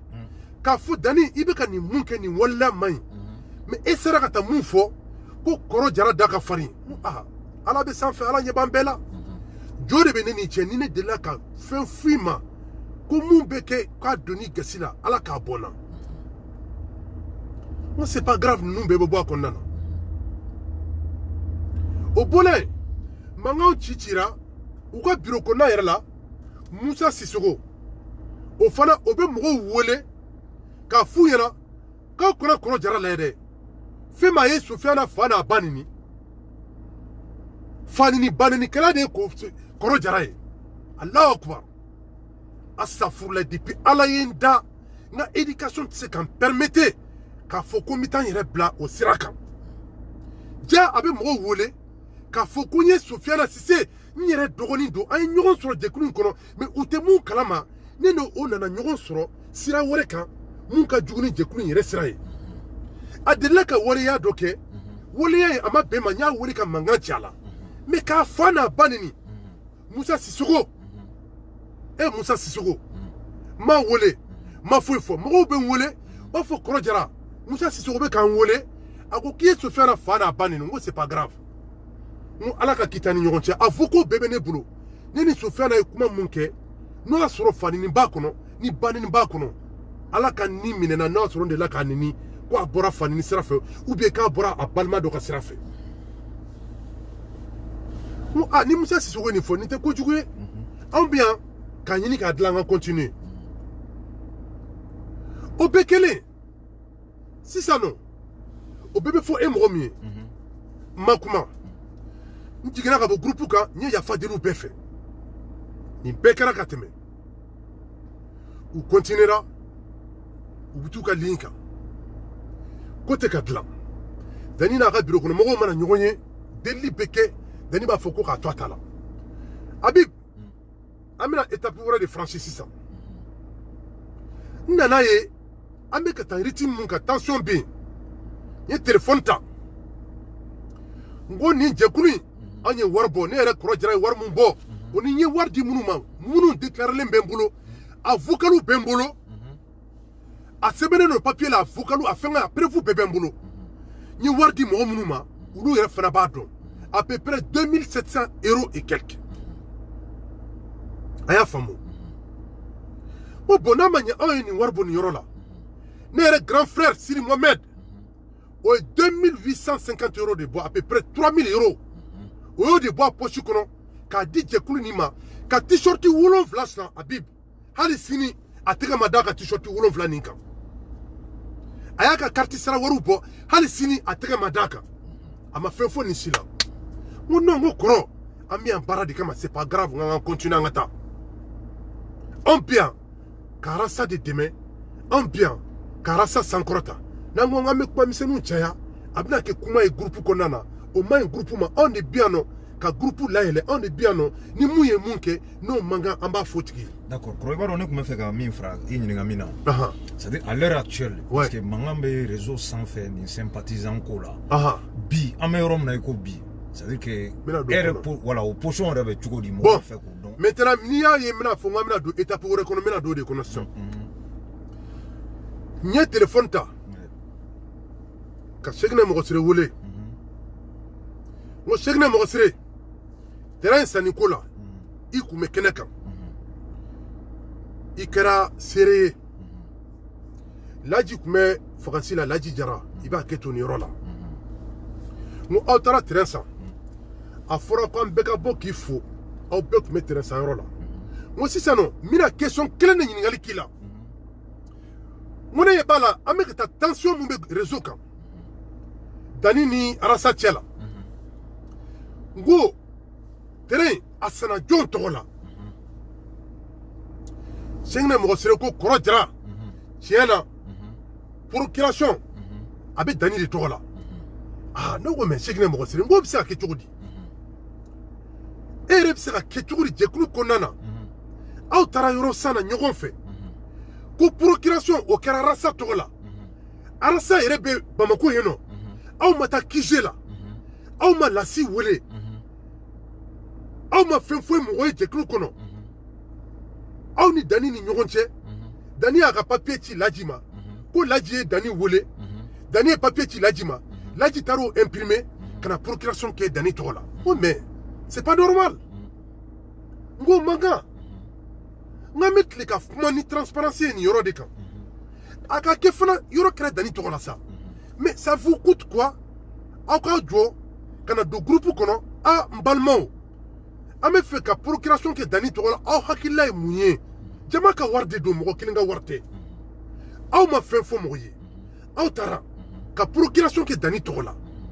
K'aw sigi ten ka kalo 2 tɛmɛ ten. Ko yɔrɔ bɛ yɛlɛma ko ka kɛ Arasa tɔgɔ la. A ma yɛlɛma ka kɛ Arasa tɔgɔ la. Kɔrɔ n b'i lajɔ yan. Parce que question don ɲininkali bɛ se ka kɛ nin yɔrɔ la. Procuration pourquoi et pourtant ni ma fili aw kun ko k'a b'a kɛ Arasa de tɔgɔ la. Voilà. Arasa bɛ Bamakɔ. Minnu ye papier dilan notaire ani minnu bɛ commissaire et tout olu bɛɛ bɛ yen. Mais mun procuration ne bolo n'i tɛ sur place procuration bɛ di dɔ ma. Ouais. O ne hakilina ye dɛ. Je peux me tromper mais so bɛna kɛ mɔgɔ min tɔgɔ la la personne ne existe. Mina o de f'i ɲɛna. Il est présent sur le territoire malien. Mina o de f'i ɲɛna. Voilà. C'est-à-dire procuration yɛrɛ a bɛ kɛ cogo di? An bɛɛ filɛ nin ye an yɔrɔw san. Habib ne yɛrɛ mun filɛ nin ye duw bɛ n bolo Bamako. Comme duw bɛ n bolo yɔrɔ tɔw la cogo min na. An bɛɛ yɔrɔw san. An tunkarankew. La plupart du temps n'an tɛ yen nɔ an b'an balima dɔw bila ka taa olu bɛ taa ka taa yɔrɔ k'u tɔgɔ la ka procuration kɛ. Mais après an b'an ka papier n'an ka fɛnw ci fɛnw bɛ taa k'u tɔgɔ la ten. Procuration yɛrɛ ye mun ye? C'est-à-dire a sens o de ye quoi. Karisa tɛ yen a bɛ komi n b'a représenter cogo sugu dɔ la parce que karisa tɛ yen. Mais n'a fɔra ko tigilamɔgɔ yɛrɛ bɛ jamana kɔnɔ o tigilamɔgɔ tɛ mɔgɔ dogolen ye. Bon mun sɔrɔla ka fɔ n ɲɛna Seginɛ Mɔgɔsire ko k'ale yɛrɛ ko non ko c'est pas normal ko parce que n'an ko k'an bɛ tila k'a yɛlɛma Arasa tɔgɔ la a bɛna compliqué parce que a wari da bɛ sɔn ka caya. U ko Dani ko Arasa ka papier k'a sɔrɔli man di. Ouais. Ko Arasa ka papier a tɛ di bɛɛ ma. Ko ka procuration k'a tɔgɔ la fɔlɔ ko en attendant a bɛ tila k'a yɛlɛma Arasa tɔgɔ la. Arasa ɲininkara papier la. O ma fɔ ne ɲɛna. Bon u ye procuration kɛ ten. Bon ne yɛrɛ bɛ se k'a fɔ n balimaw peut-être a bɛ se ka kɛ Dani a ka laɲini kun tɛ procuration kɛra tɔgɔ la a tun bɛna kɛ Arasa tɔgɔ la a ka laɲini kun tɛ k'a fɔ an bɛ yɔrɔ min na komi bi ni bɛɛ talen don otage la nin terrain ko in na k'a fɔ k'a bɛna to nin position in kan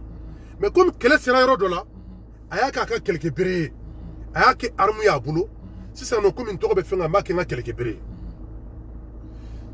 n welela k'a fɔ n ɲɛna Kɔrɔ Jara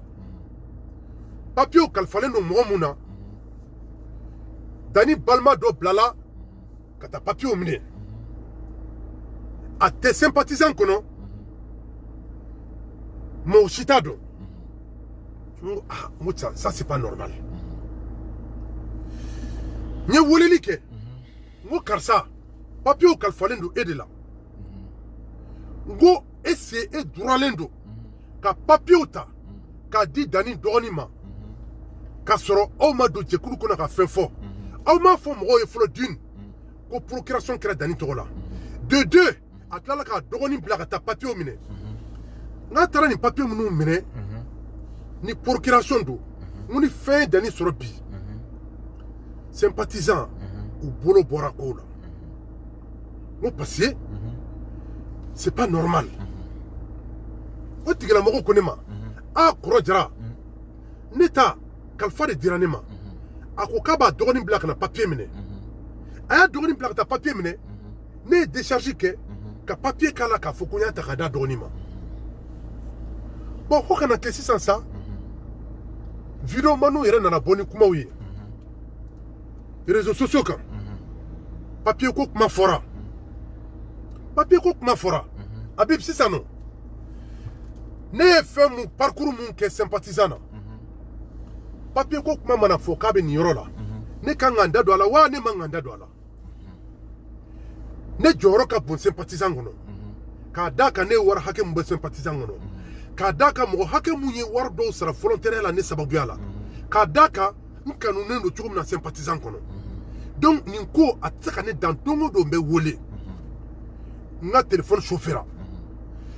musisano mbe do mo kan ka funyana u beka bo amina reno no provoquer mo crossir Mohamed reno provoquer groupe kan ika bewole kata bela dunia ka fokanga papier procuration abe dani tola ama jena epi ama jena sini amba condamné nye message chi nkanu mbago bema ulu de donana ni inbox kono nuka numéro bembolo nya chi mo chamama ayebo c'est pas normal ambe barake gelala jamana kono tukumna ambe barake nenena ambe barake chou dani rebe na position dans ça dani ba donner be barake tukumna nga makar ko waru taraka franyon kan nga fora ko o papier ko tarake dani tokola ngo c'est pas normal nga beka bokata tapasi ke groupe kan uyo vokalta nyati sogonama uyo vokalta uyachi suguna be haketu ni yorola me ya fanyini kife utara je groupe kan ni suguna yere nyogon soro ay ya fani fon delimpe kaya chi mogomma ama sengo tiki to fo mogom fana ya chi dani ma senga dola mo suguna ma me senye kuma jugu fo vokalin kono suguna ko kuma jugu ma fo mo bonne mo ne fo vokalin kono mo nya fo mo nyena mbalmao aw bekata groupe sans fait dani yanga terrain yelema tola ay tata page ke groupe sans fait kanya condamné ama benoye laidu am bena munka ko terrain be karasa tola ki jebe jora sa tola ni dani ya ka tola ama jena nyi mo wole ku sensibiliser u kata groupe kono kata kuma no kandi mo me suguna ngondi nte fuye ne bolo ngima fuike muna yere bi wole suguna ikara dumuni kene koro jara fi rendez-vous bambulere akanga na dumuni ken fi mo ma fo maram yena aka chepu dlan ka dima ngo pasi nyere muso e wolofoy akuma ko koro jara ko nyere molale no nkola ngo me ibe nyina mungo suguna ngo ne make mo langule ngo me mun digirana mo munu me groupe sans fait ulu de na suguna bisigi ka suguna ke mo doye ko nan figido ka tara kuma koro jara ka vocal labo alors que suguna afna chi mo ma o tigi ben ale ba don mo mi vocal labo o tigi de be ka suguna ke mo suga doye sino suguna yere to mo ye antara no kaiti mo c'est pas grave mo ka vocal labo dani na vocal labo koro jara barka tala atisena abeta kuma chama uye vocal ni chima mo vraiment n'était fait ni doni anga kuma sama ni nyogonche ngono asoro ne galo ne daila ko terrain keri tola ipse kan info mais ne kuma mo fo vocal kono no trabla groupe ka mais tieni du e je kuluka yorota mo ka war farali nyogonka kota ka terrain ki tola procuration yoro kan ka jɔ mun ye o tigi yɛrɛ bɛ jamana kɔnɔ fɛn ma fɔ mɔgɔ ye o kɛrɛfɛla mɔgɔ ma wele ka fɛn fɔ ye aw ma ɲininka aw hakilila la aw taara terrain ko tɔgɔ la o ni ne ye mɔgɔw labɔ k'u ka t'o condamner mais est ce que ne ye kojugu kɛ a ko k'a bɛ kɔlɔlɔ o kɔlɔlɔ la ko ne de ye nin bɛɛ préparer a kama alors que ni mankan bɛ ka kɛ depuis combien de temps n bɛ ka n seko kɛ ji jukɔrɔ dɔgɔ bɛ se ka nin sira ninnu bila cogo min na mais a ko k'a t'a bila donc ne fana ye n yɛrɛ ta il est libre de faire ce qu'il veut mais toujours est-il que n dɔgɔnin don o tɛ foyi tiɲɛ n ka adamadenya la n'i y'a ye n bɛna vidéo kɛ bi n bɛ se ka bɔ ka vidéo n bɛ se ka taa ka inbox kɔnɔ mais hali n ka a ka numéro mun tun bɛ n bolo a ye n bloqué donc n bɛ message passer cogo di n ka vocal bɛ jigin fɛn kɔnɔ n'a wulila kuma o kuma ni groupe kɔnɔmɔgɔw y'a ɲininka ko terrain ko in bɛ cogo di a bɛ tan a b'a fɔ ko Kɔrɔ Jara ka mɔgɔw nana ko Kɔrɔ Jara ka mɔgɔw téléguidélen don ka na n balimaw an bɛ yɔrɔ min na komi bi an bɛ 21e siècle la fɛn dɔw bɛ yen n'a kɛra aw ko k'aw ko IBK kɛlɛ ko IBK k'o bɛ ka taabolo mun kɛ ko c'est pas bien aw ko k'aw bɛ transparence ɲini IBK fɛ aw yɛrɛ nana jɛkulu dɔ ɲɛmɔgɔya la aw tɛ ka o transparence kɛ aw yɛrɛ bɛ ka mun kɛ an b'a fɔ zere ani IBK ka hakilila o ni IBK bɛ k'an ka jamana gérer cogo min bi an b'a fɔ yani ressemblance an b'a fɔ bɛɛ ye kelen ye c'est pas normal ne bolo Dani i bɛ nin fierté ni orgueil bila kɛrɛfɛ ka na yafa deli jamakulu fɛ ka yɔrɔ kɛ rasa tɔgɔ la kuma banna mais a ma se yɔrɔ sama na Kɔrɔ Jara ka mɔgɔw don Kɔrɔ Jara ka mɔgɔw nana n'u nana n b'a d'u ma a bɛ tan groupe da bɛ sɔgɔ a bɛ tan fanenu bɛ kɛ groupe kan banenu bɛ kɛ groupe kan n balimaw an ka sabali n balimaw an ka sabali walahi n bɛ mun fɔ aw ɲɛna bɛɛ k'i bolo da i dusu kan an ka sabali Dani an ka sabali nin yɔrɔ la Habib n bɛ n balimamuso Jɛnɛ Sogodogo n bɛ foli d'a ma n b'a tɔgɔ fɔ vidéo kɔnɔ mun na groupe in sigi kuma ale de fɔlɔ ka règlement nana jigin groupe in kɔnɔ a ka kumakan o n'a ka hɔrɔnya an dar'a la a ye kumakan mun fɔ an y'o de ta ka baara kɛ n'o ye a ko ni waribɔ nana k'an kana hésiter k'an ka wariw bɔ a ko k'an ka wariw bɛna bɔ kun mun na an ka wariw bɛ taa o kun de da fɛ bon n'an sera nin yɔrɔ ma k'a fɔ ko fɛn wɛrɛ nana ko kow bloquera ten ne bolo ale mun ye o vocaliw kɛ a kan ka kɛ dilanbaga de ye k'a fɔ a Dani vraiment segin kɔ aw ka na u ka yɔrɔ kɛ rasa tɔgɔ la ou bien yɔrɔ ka feere aw ka mɔgɔw ka wariw segin u ma ne bolo o ye solution ye o mais an kana taa ni hɛni sira ye hɛni tɛ sitanɛ man ɲi hɛni tɛ foyi dilan jamana in kɔnɔ mais ni e yɛrɛ ka vocaliw bɛ yen kunun bon o lendemain ale yɛrɛ ka vocal wɛrɛw bɛ yen k'a fɔ yɔrɔ tɛ kɛ rasa tɔgɔ la a bɛ tan mɔgɔw yɛrɛ t'a dɔn u bɛ taa yɔrɔ min tuguni mɔgɔw bɛ n wele u bɛ kasi n ka inbox kɔnɔ u bɛ jigin ka bɔ groupe kan u t'a dɔn u bɛ mun kɛ sisan nɔ n nana fɔ n ko bon vraiment Dani ko wari minnu sarala ko wari tɛ sigi mɔgɔ ma vocaliw bɛ yen madame la présidente yɛrɛ ko mɔgɔ de y'i ka wari sara n'i tɛ groupe in kɔnɔ i bɛna k'a réclamer u b'i ka wari rembourser Laji fana bɔra k'a fɔ o fana y'u ka administrateur dɔ ye an ka nin affaire in en 6 mois 7 mois an ye mun collecté wariko in na a bɛ taa 35 millions na à 36 millions à peu près an ye wari min bɔ ma deli k'a ɲɔgɔnna association ye jamana in kɔnɔ u ye vocal kɛ ka kumaw bila tan bon après u ye réunion kɛ Dani bɔra ka na madame la présidente ka kuma kɔ kari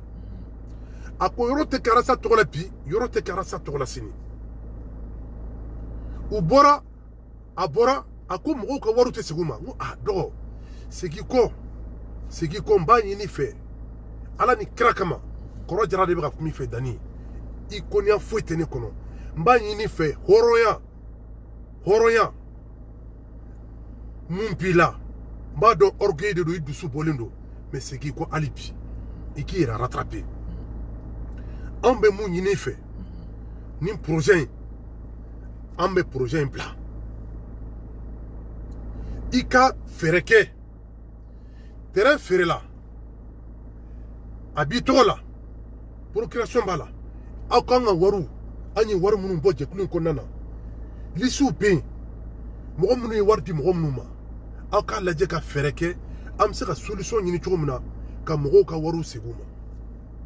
ne bolo Habib o de ye solution ye Habib mɔgɔw bɛ groupe in kɔnɔ walahi e si b'a dɔn u tɛ baara la u ka chômage wari u ye n wele k'a fɔ n ɲɛna n tɛ baara la mais n bɛna n tɔgɔ sɛbɛn 50 lisiw la n bɛna n ka cotisation sara mɔgɔw bɛ groupe in kɔnɔ hali a fɔlen kan ka 6000 di u taara 13000 de di u tɛ baara la u bɛ chômage la wa mɔgɔ minnu don u bɛ retraite yɛrɛ la bi n bɛ exemple ta n ka cɛkɔrɔba kan le vieux Dougouré n ka foli b'a ye a taara retraite la bi a ko n dɔgɔ jara jamana in a kanu bɛ na cogo min na jɛkulu in kanu bɛ na cogo min na ni wari dɔw bɛ yen yɔrɔ o yɔrɔ n bɛ n jɔ n jɔyɔrɔ la Habib n'aw taara k'aw bɛ taa wari don da o da fɛ ala bɛ yen dɛ aw tɛ hɛrɛ sɔrɔ o kɔnɔna na mɔgɔw bɛ groupe in kɔnɔ bi u ni kasi de donna kan madame Balo Jɛnɛba Berté n ka foli b'a ye musokɔrɔba ɲuman ko tunɔ a donna Nasira ka inbox kɔnɔ a ko n ye wari ni fɛnw sara ɔ aw ko k'aw tɛ Arasa ka hakilila nɔfɛ aw ko yɔrɔ tɛ kɛ Arasa tɔgɔ la a ye n ka wari diyan Ala ni kira kama hali sini u ma jaabi mɔgɔw kami-kamina mɔgɔw kamana ganna u bɛɛ bɛ kun ɲɛsin ne de ma ne ye n kɛ cogo o cogo ne tɛ taa ka nin ko in dan n ko tiɲɛ yɛrɛ la ko sera yɔrɔ mun na Habib n y'a décidé ka groupe dɔ créer an bɛɛ bɛ se k'an fara ɲɔgɔn kan cogo min na yanni bɛɛ k'a fɔ k'i b'i ka kɛlɛ k'i yɛrɛ ka côté la parce que ni bɛɛ ko k'a b'a ka kɛlɛ k'a yɛrɛ ka côté la o man ɲi o cɛ ka jugu mɔgɔ dɔw futinɛla u ye n wele u ko n ma kɔrɔ jara an y'an ka wari di karisa de ma anw b'an fara ɲɔgɔn kan an bɛ taa fɛ yen a kan ka wari sara n'an m'an ka wari sara mun bɛ bɔ a la o bɛ bɔ a la n ko tiɲɛ na ko bɛ ka taa yɔrɔ min na ça c'est pas bon an kana se nin yɔrɔ si la fiston bore filɛ yen fɛ Mali la a ma min a ma bɔn mais ale de kɛra sababu ye ka kɛ intermédiaire ye Dani ni mɔgɔw cɛ ka mɔgɔw ka wari minɛ k'a di Dani ma n'a fɔra bi ko e bɛ ka taa sira wɛrɛ fɛ mun tɛ o tigilamɔgɔw ka hakilila ye olu b'u ɲɛsin jɔn ma u b'u ɲɛsin bore de ma mɔgɔw bɛ se k'u fara ɲɔgɔn kan ka taa bore agresser ou bien u bɛ se k'u fara ɲɔgɔn kan ka taa plainte kɛ bore contre la alors que bore ale nɔ tɛ a ma min a ma bɔ ale ta kun ye administrateur de don mais n'i y'a ta k'a lajɛ n'u ɲɛsin bore ma ne b'u faamuya o ne ko non n k'aw kana taa ten tɔ a y'aw poser aw kana taa n'o hakilila ye an bɛɛ b'an fara ɲɔgɔn kan an b'a lajɛ k'a ko lajɛ ji ɲɛma jɔlen na vraiment bɛɛ k'i bolo da dusu kan mɔgɔw bɛ se k'u fara ɲɔgɔn kan an ka jɛkulu kɔnɔna na récépissé bɛ Nasira de tɔgɔ la Nasira ka récépissé a ka adresse de bɛ récépissé kan ale de y'an ka jɛkulu ɲɛmɔgɔ ye mɔgɔw tɛ Dani dɔn mɔgɔw bɛ se ka plainte don Nasira contre la ou bien dɔw bɛ se k'u fara ɲɔgɔn kan ka taa Nasira ɲini Bobi ko kana ni agression yɔrɔ ye bon Nasira dun ma foyi kɛ a ma min a ma bɔn n'an kana se o yɔrɔ la n'a bɛna se yɔrɔ dɔ ma ko n bɛna taa se sitan ne bɛna taa wolo yɔrɔ dɔ la ka ne kɔrɔ jara sigilen to n ko n bɛ wuli n bɛ n jɔ n jɔyɔrɔ la n ye bɛɛ fara ɲɔgɔn kan n'aw fɛn fɛn kɛra victime ye nin ko la a ye sabali Ala ni kira kama n b'aw deli a y'aw bolo d'aw dusu kan an b'an kɛ kulu ye a ko bɛ se ka lajɛ ji ɲɛma jɔlen na cogo min na n ko ne dɔgɔnin Dani de pari terrain ko t'a la yɔrɔ b'a bolo a yɛrɛ dilan k'a ka chantier yira n na o kɛra yan nɔ a ko n bɛ baara la n balimamuso Jɛnɛ n ko terrain ko t'a la bɛɛ b'a dɔn so b'a bolo n ko nin wagati la u dusu de bɔlen don n ko bɛɛ k'a bolo da dusukun kan an bɛna mun ɲini u fɛ u k'a kɛ Ala ni kira kama an bɛɛ bɛ tunga dilan an wɔsira an ka wariw nɔfɛ yɔrɔ mun n'an y'a san arasa ka projet borama u ka yoro fere lisi ka ke mo munu ye war munu bo u ka mo ka waru seguma bonya ani karama kononana ne bolo kun korota be odela parce que na marketing to Habib dani yɛrɛ kelen ka côté tɛ dani yɛrɛ bolo ale kelen ka côté de don ale bɛ ɲinɛ mun kɔ Musa Sissoko Laji Jara Nasira Sako Sidiki Fofana Italie Balo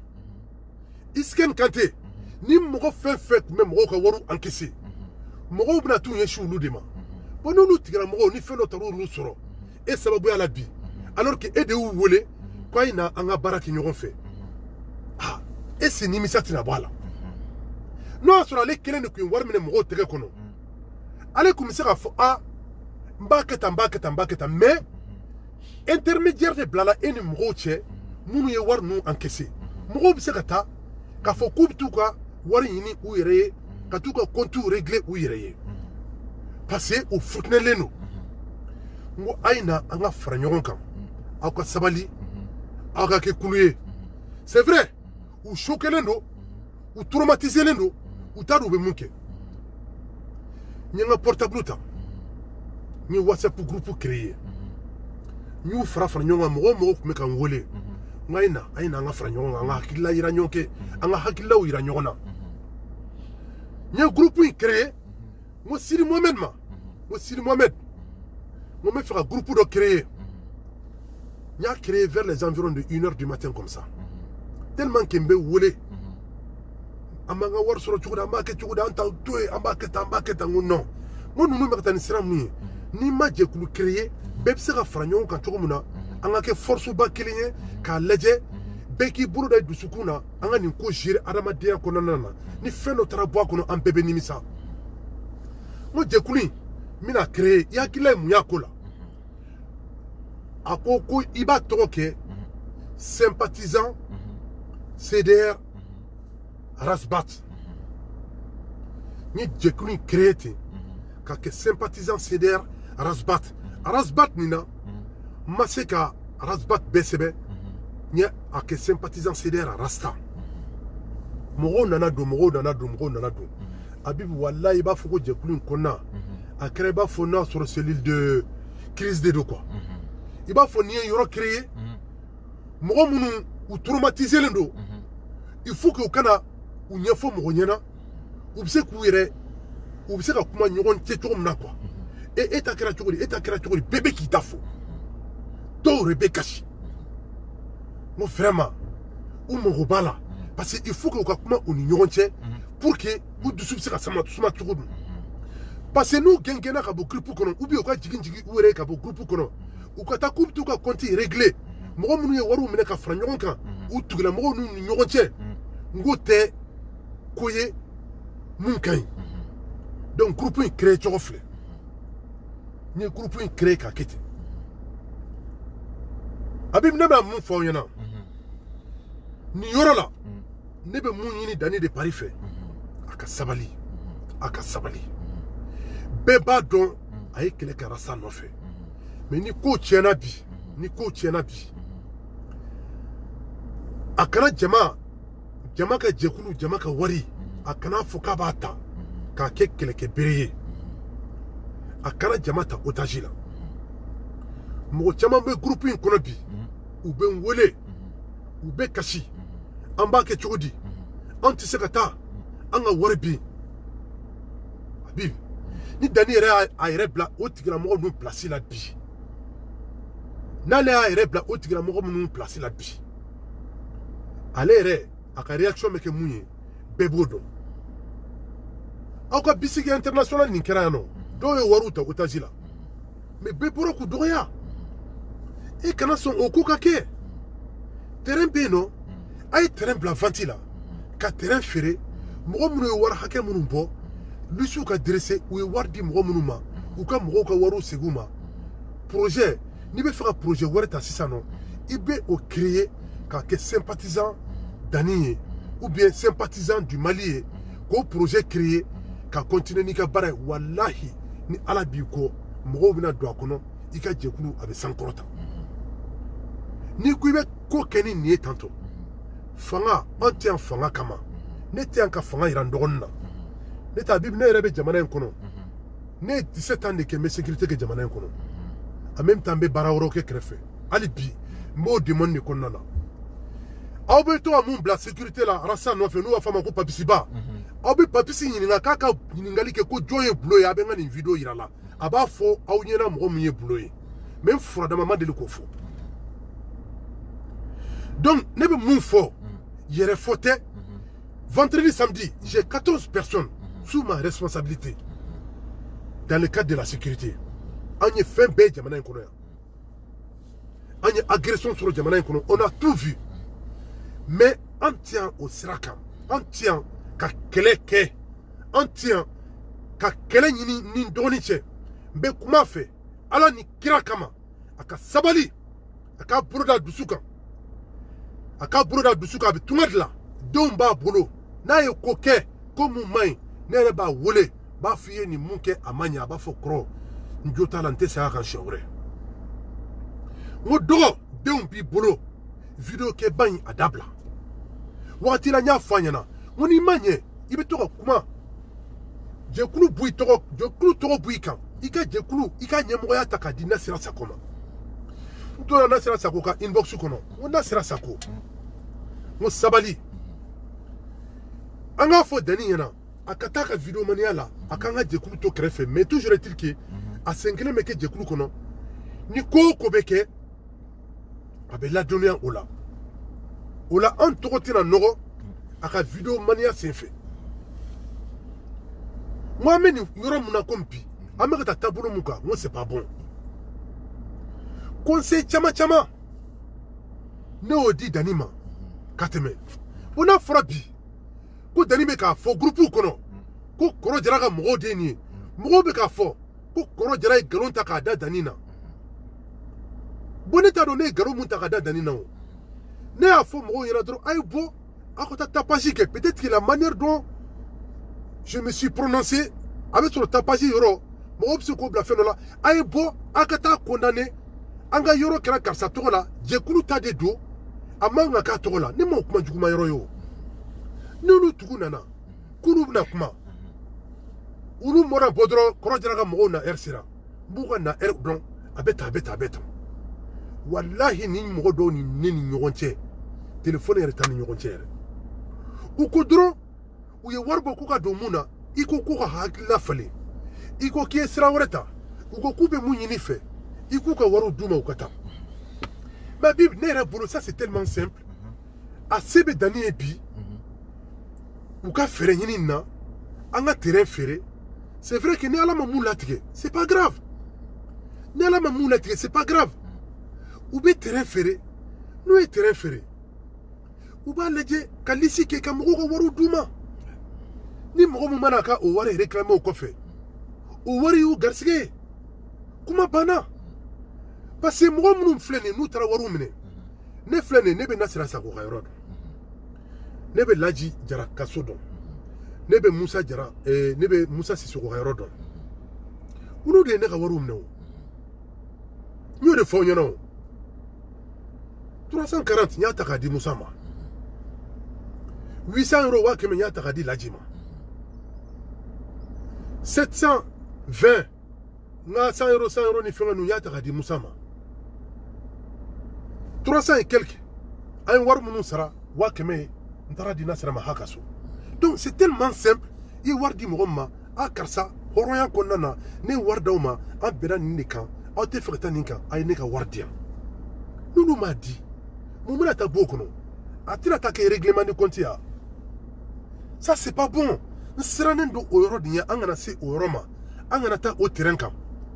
bɔrɛ filɛ nin Mali filɛ nin bɛɛ b'a dɔn Mali wari sɔrɔli ka gɛlɛn cogo min na ni mɔgɔw y'u yɛrɛ fara ɲɔgɔn kan k'u bɛ taa bɔrɛ agresser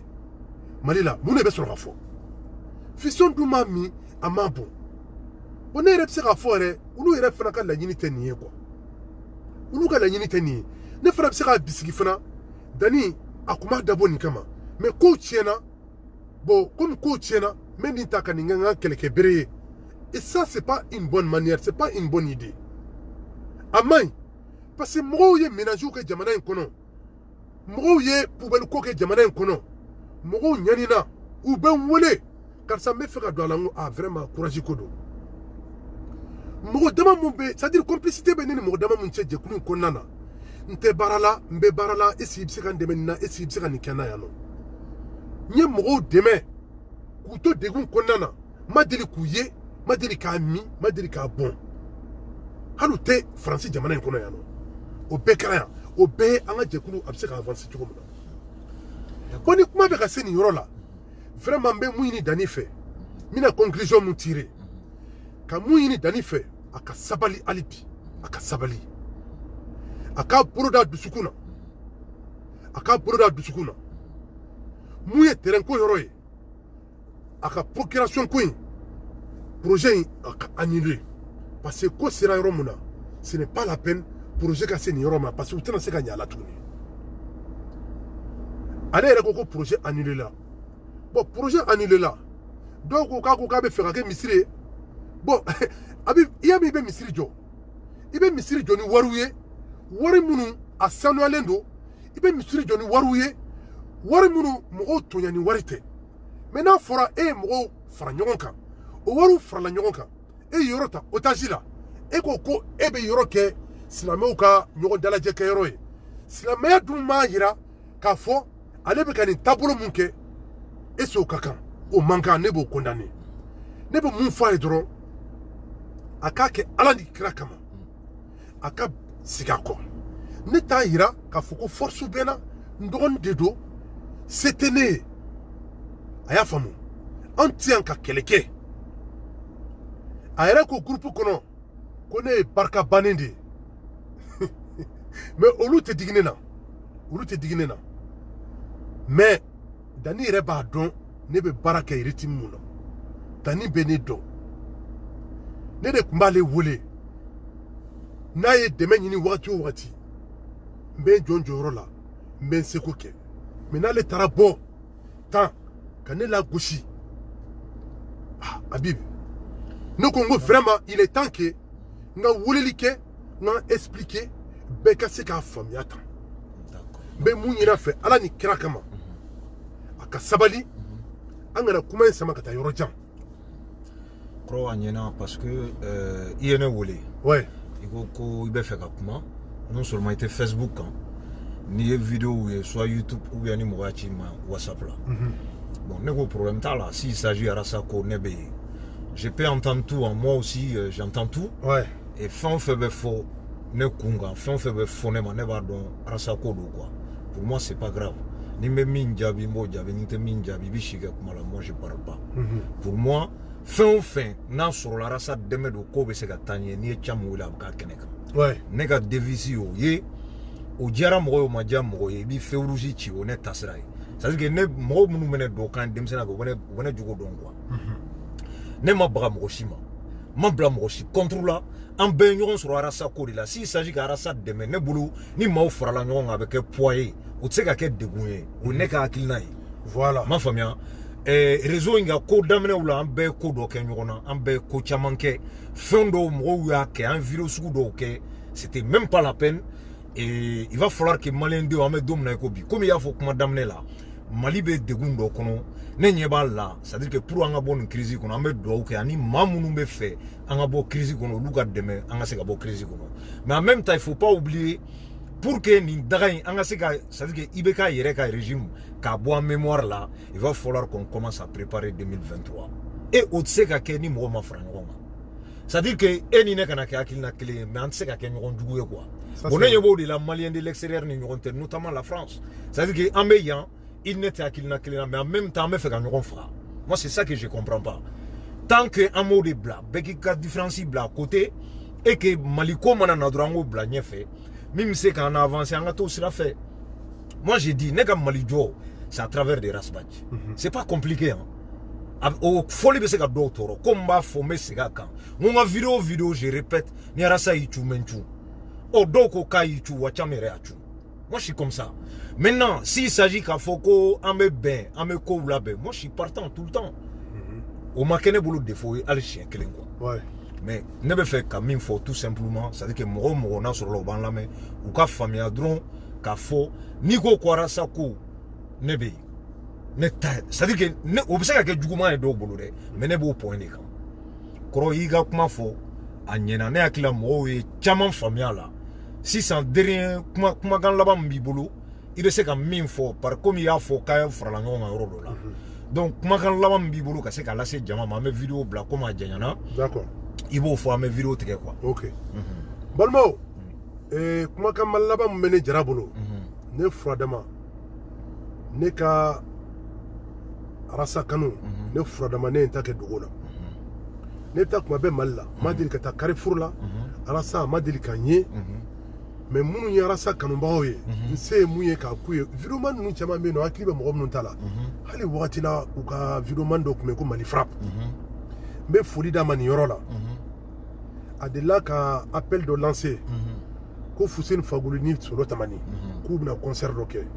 n y'a wele a nana n se kɛra mun ye n y'o d'a ma n se kɛra mun fana ye n y'o d'a ma n k'a ka t'o di Fuseni ni Solo Tamani ma n ko n b'u fo u ka arasa kanu na c'est à dire fɛn caman bɛ yen nɔ mɔgɔw tɛ mun faamuya an bɛ fɛn caman kɛ an t'a ɲini k'an yɛrɛ yira quoi an dogolen don mais an bɛ se ka mun kɛ an b'o kɛ mais ne bɛ mun fɔ an ka sabali n balimaw an ka sabali saya bɛ yen balo bɛ yen orgueil ni an k'a bila kɛrɛfɛ quoi vraiment bɛɛ de ka sabali quoi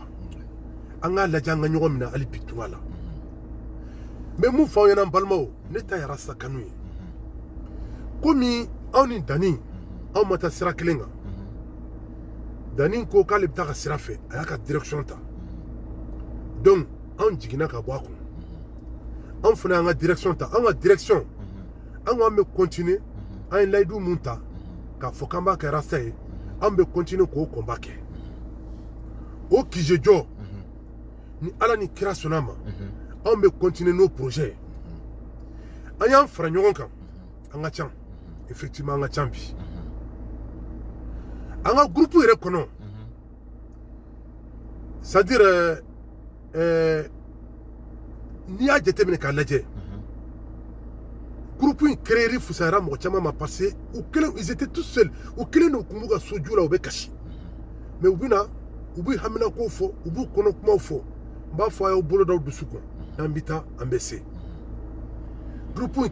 créera a tɔgɔ ye sympathisant CDR Rasbat an ni CDR fa kelen pa kelen o de y'an ka divise ye an bɛ jɛ k'an bolo di ɲɔgɔn ma ka baara kɛ qui parle de CDR tu parles de Rasta qui parle de CDR tu parles de sympathisant mɔgɔ mɔgɔ ye CDR kanu aw bɛɛ ka na an ka fara ɲɔgɔn kan ka kɛ jɛkuluba kelen ye ka nin créer tan pour que ka nɔgɔ bɔ kow la groupe in créera an ma bureau yɛrɛ sigi fɔlɔ an ma foyi kɛ fɔlɔ mais mɔgɔw bɛ n wele don o don mɔgɔw bɛ fɛ ka don nka a y'aw jɔ fɔlɔ a y'aw jɔ fɔlɔ taalen ɲɛfɛ an bɛna kow bɛɛ bila sen kan n b'a ɲini aw fɛ hali bi a ye na an ka fasojɔ kɛ sympathisant CDR Rasbat ne kɔrɔ jara ne y'a créer a ye na an ka fara ɲɔgɔn kan an ni CDR an k'an bolo di ɲɔgɔn ma an se ye mun ye projet in na bɛɛ k'i jɔ i jɔyɔrɔ la tile fila in na n bɛna numéro di numéro minnu weleli bɛ k'o kan an bɛ se ka essayer cogo min na ka mɔgɔw ladon ka groupe ba dayɛlɛ mɔgɔw ye quoi parce que pour l'instant n bɛ ka mɔgɔw ladon nin ye n ka numéro privé ye o bɛɛ ye n dɔnbagaw ye an ka ca plus de 40 et quelques personnes on est une cinquantaine à peu près mais o bɛɛ ye n yɛrɛ kɛrɛfɛmɔgɔw ni n ka entourage ye mais n'i y'a dayɛlɛ diɲɛ bɛɛ ye n bɛna o numéro bila bɛɛ ye bɛɛ bɛ se ka n wele o kan cogo min na ni ala ni kira sɔnna ma n'o bɛ kɛ o tɛ dogo n b'a d'aw ma a b'aw bila aw ka page kan mɔgɔw b'an wele o la n b'u ladon mais minnu ye n dɔnbagaw ye n'aw ye n wele n ka nin numéro kan n'u bɛ n ka numéro dɔn n'u ye wele n ka nin numéro kan n b'u ladon groupe kɔnɔna na n bɛ segin a kan tuguni Dani de Paris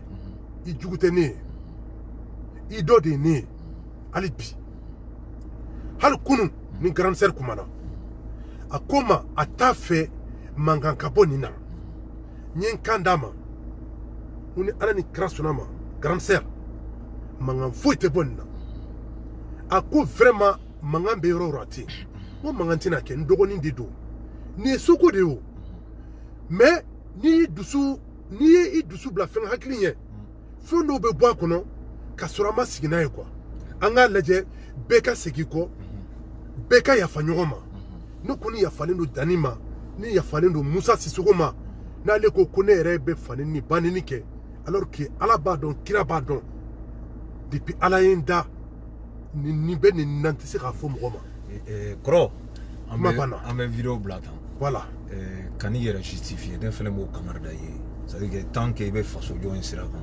yɛrɛ justifier ba c'est à dire que nafa yɛrɛ t'a la puisque i y'a fɔ cogo cogo étiquette dɔ de don u b'a nɔrɔ i la quoi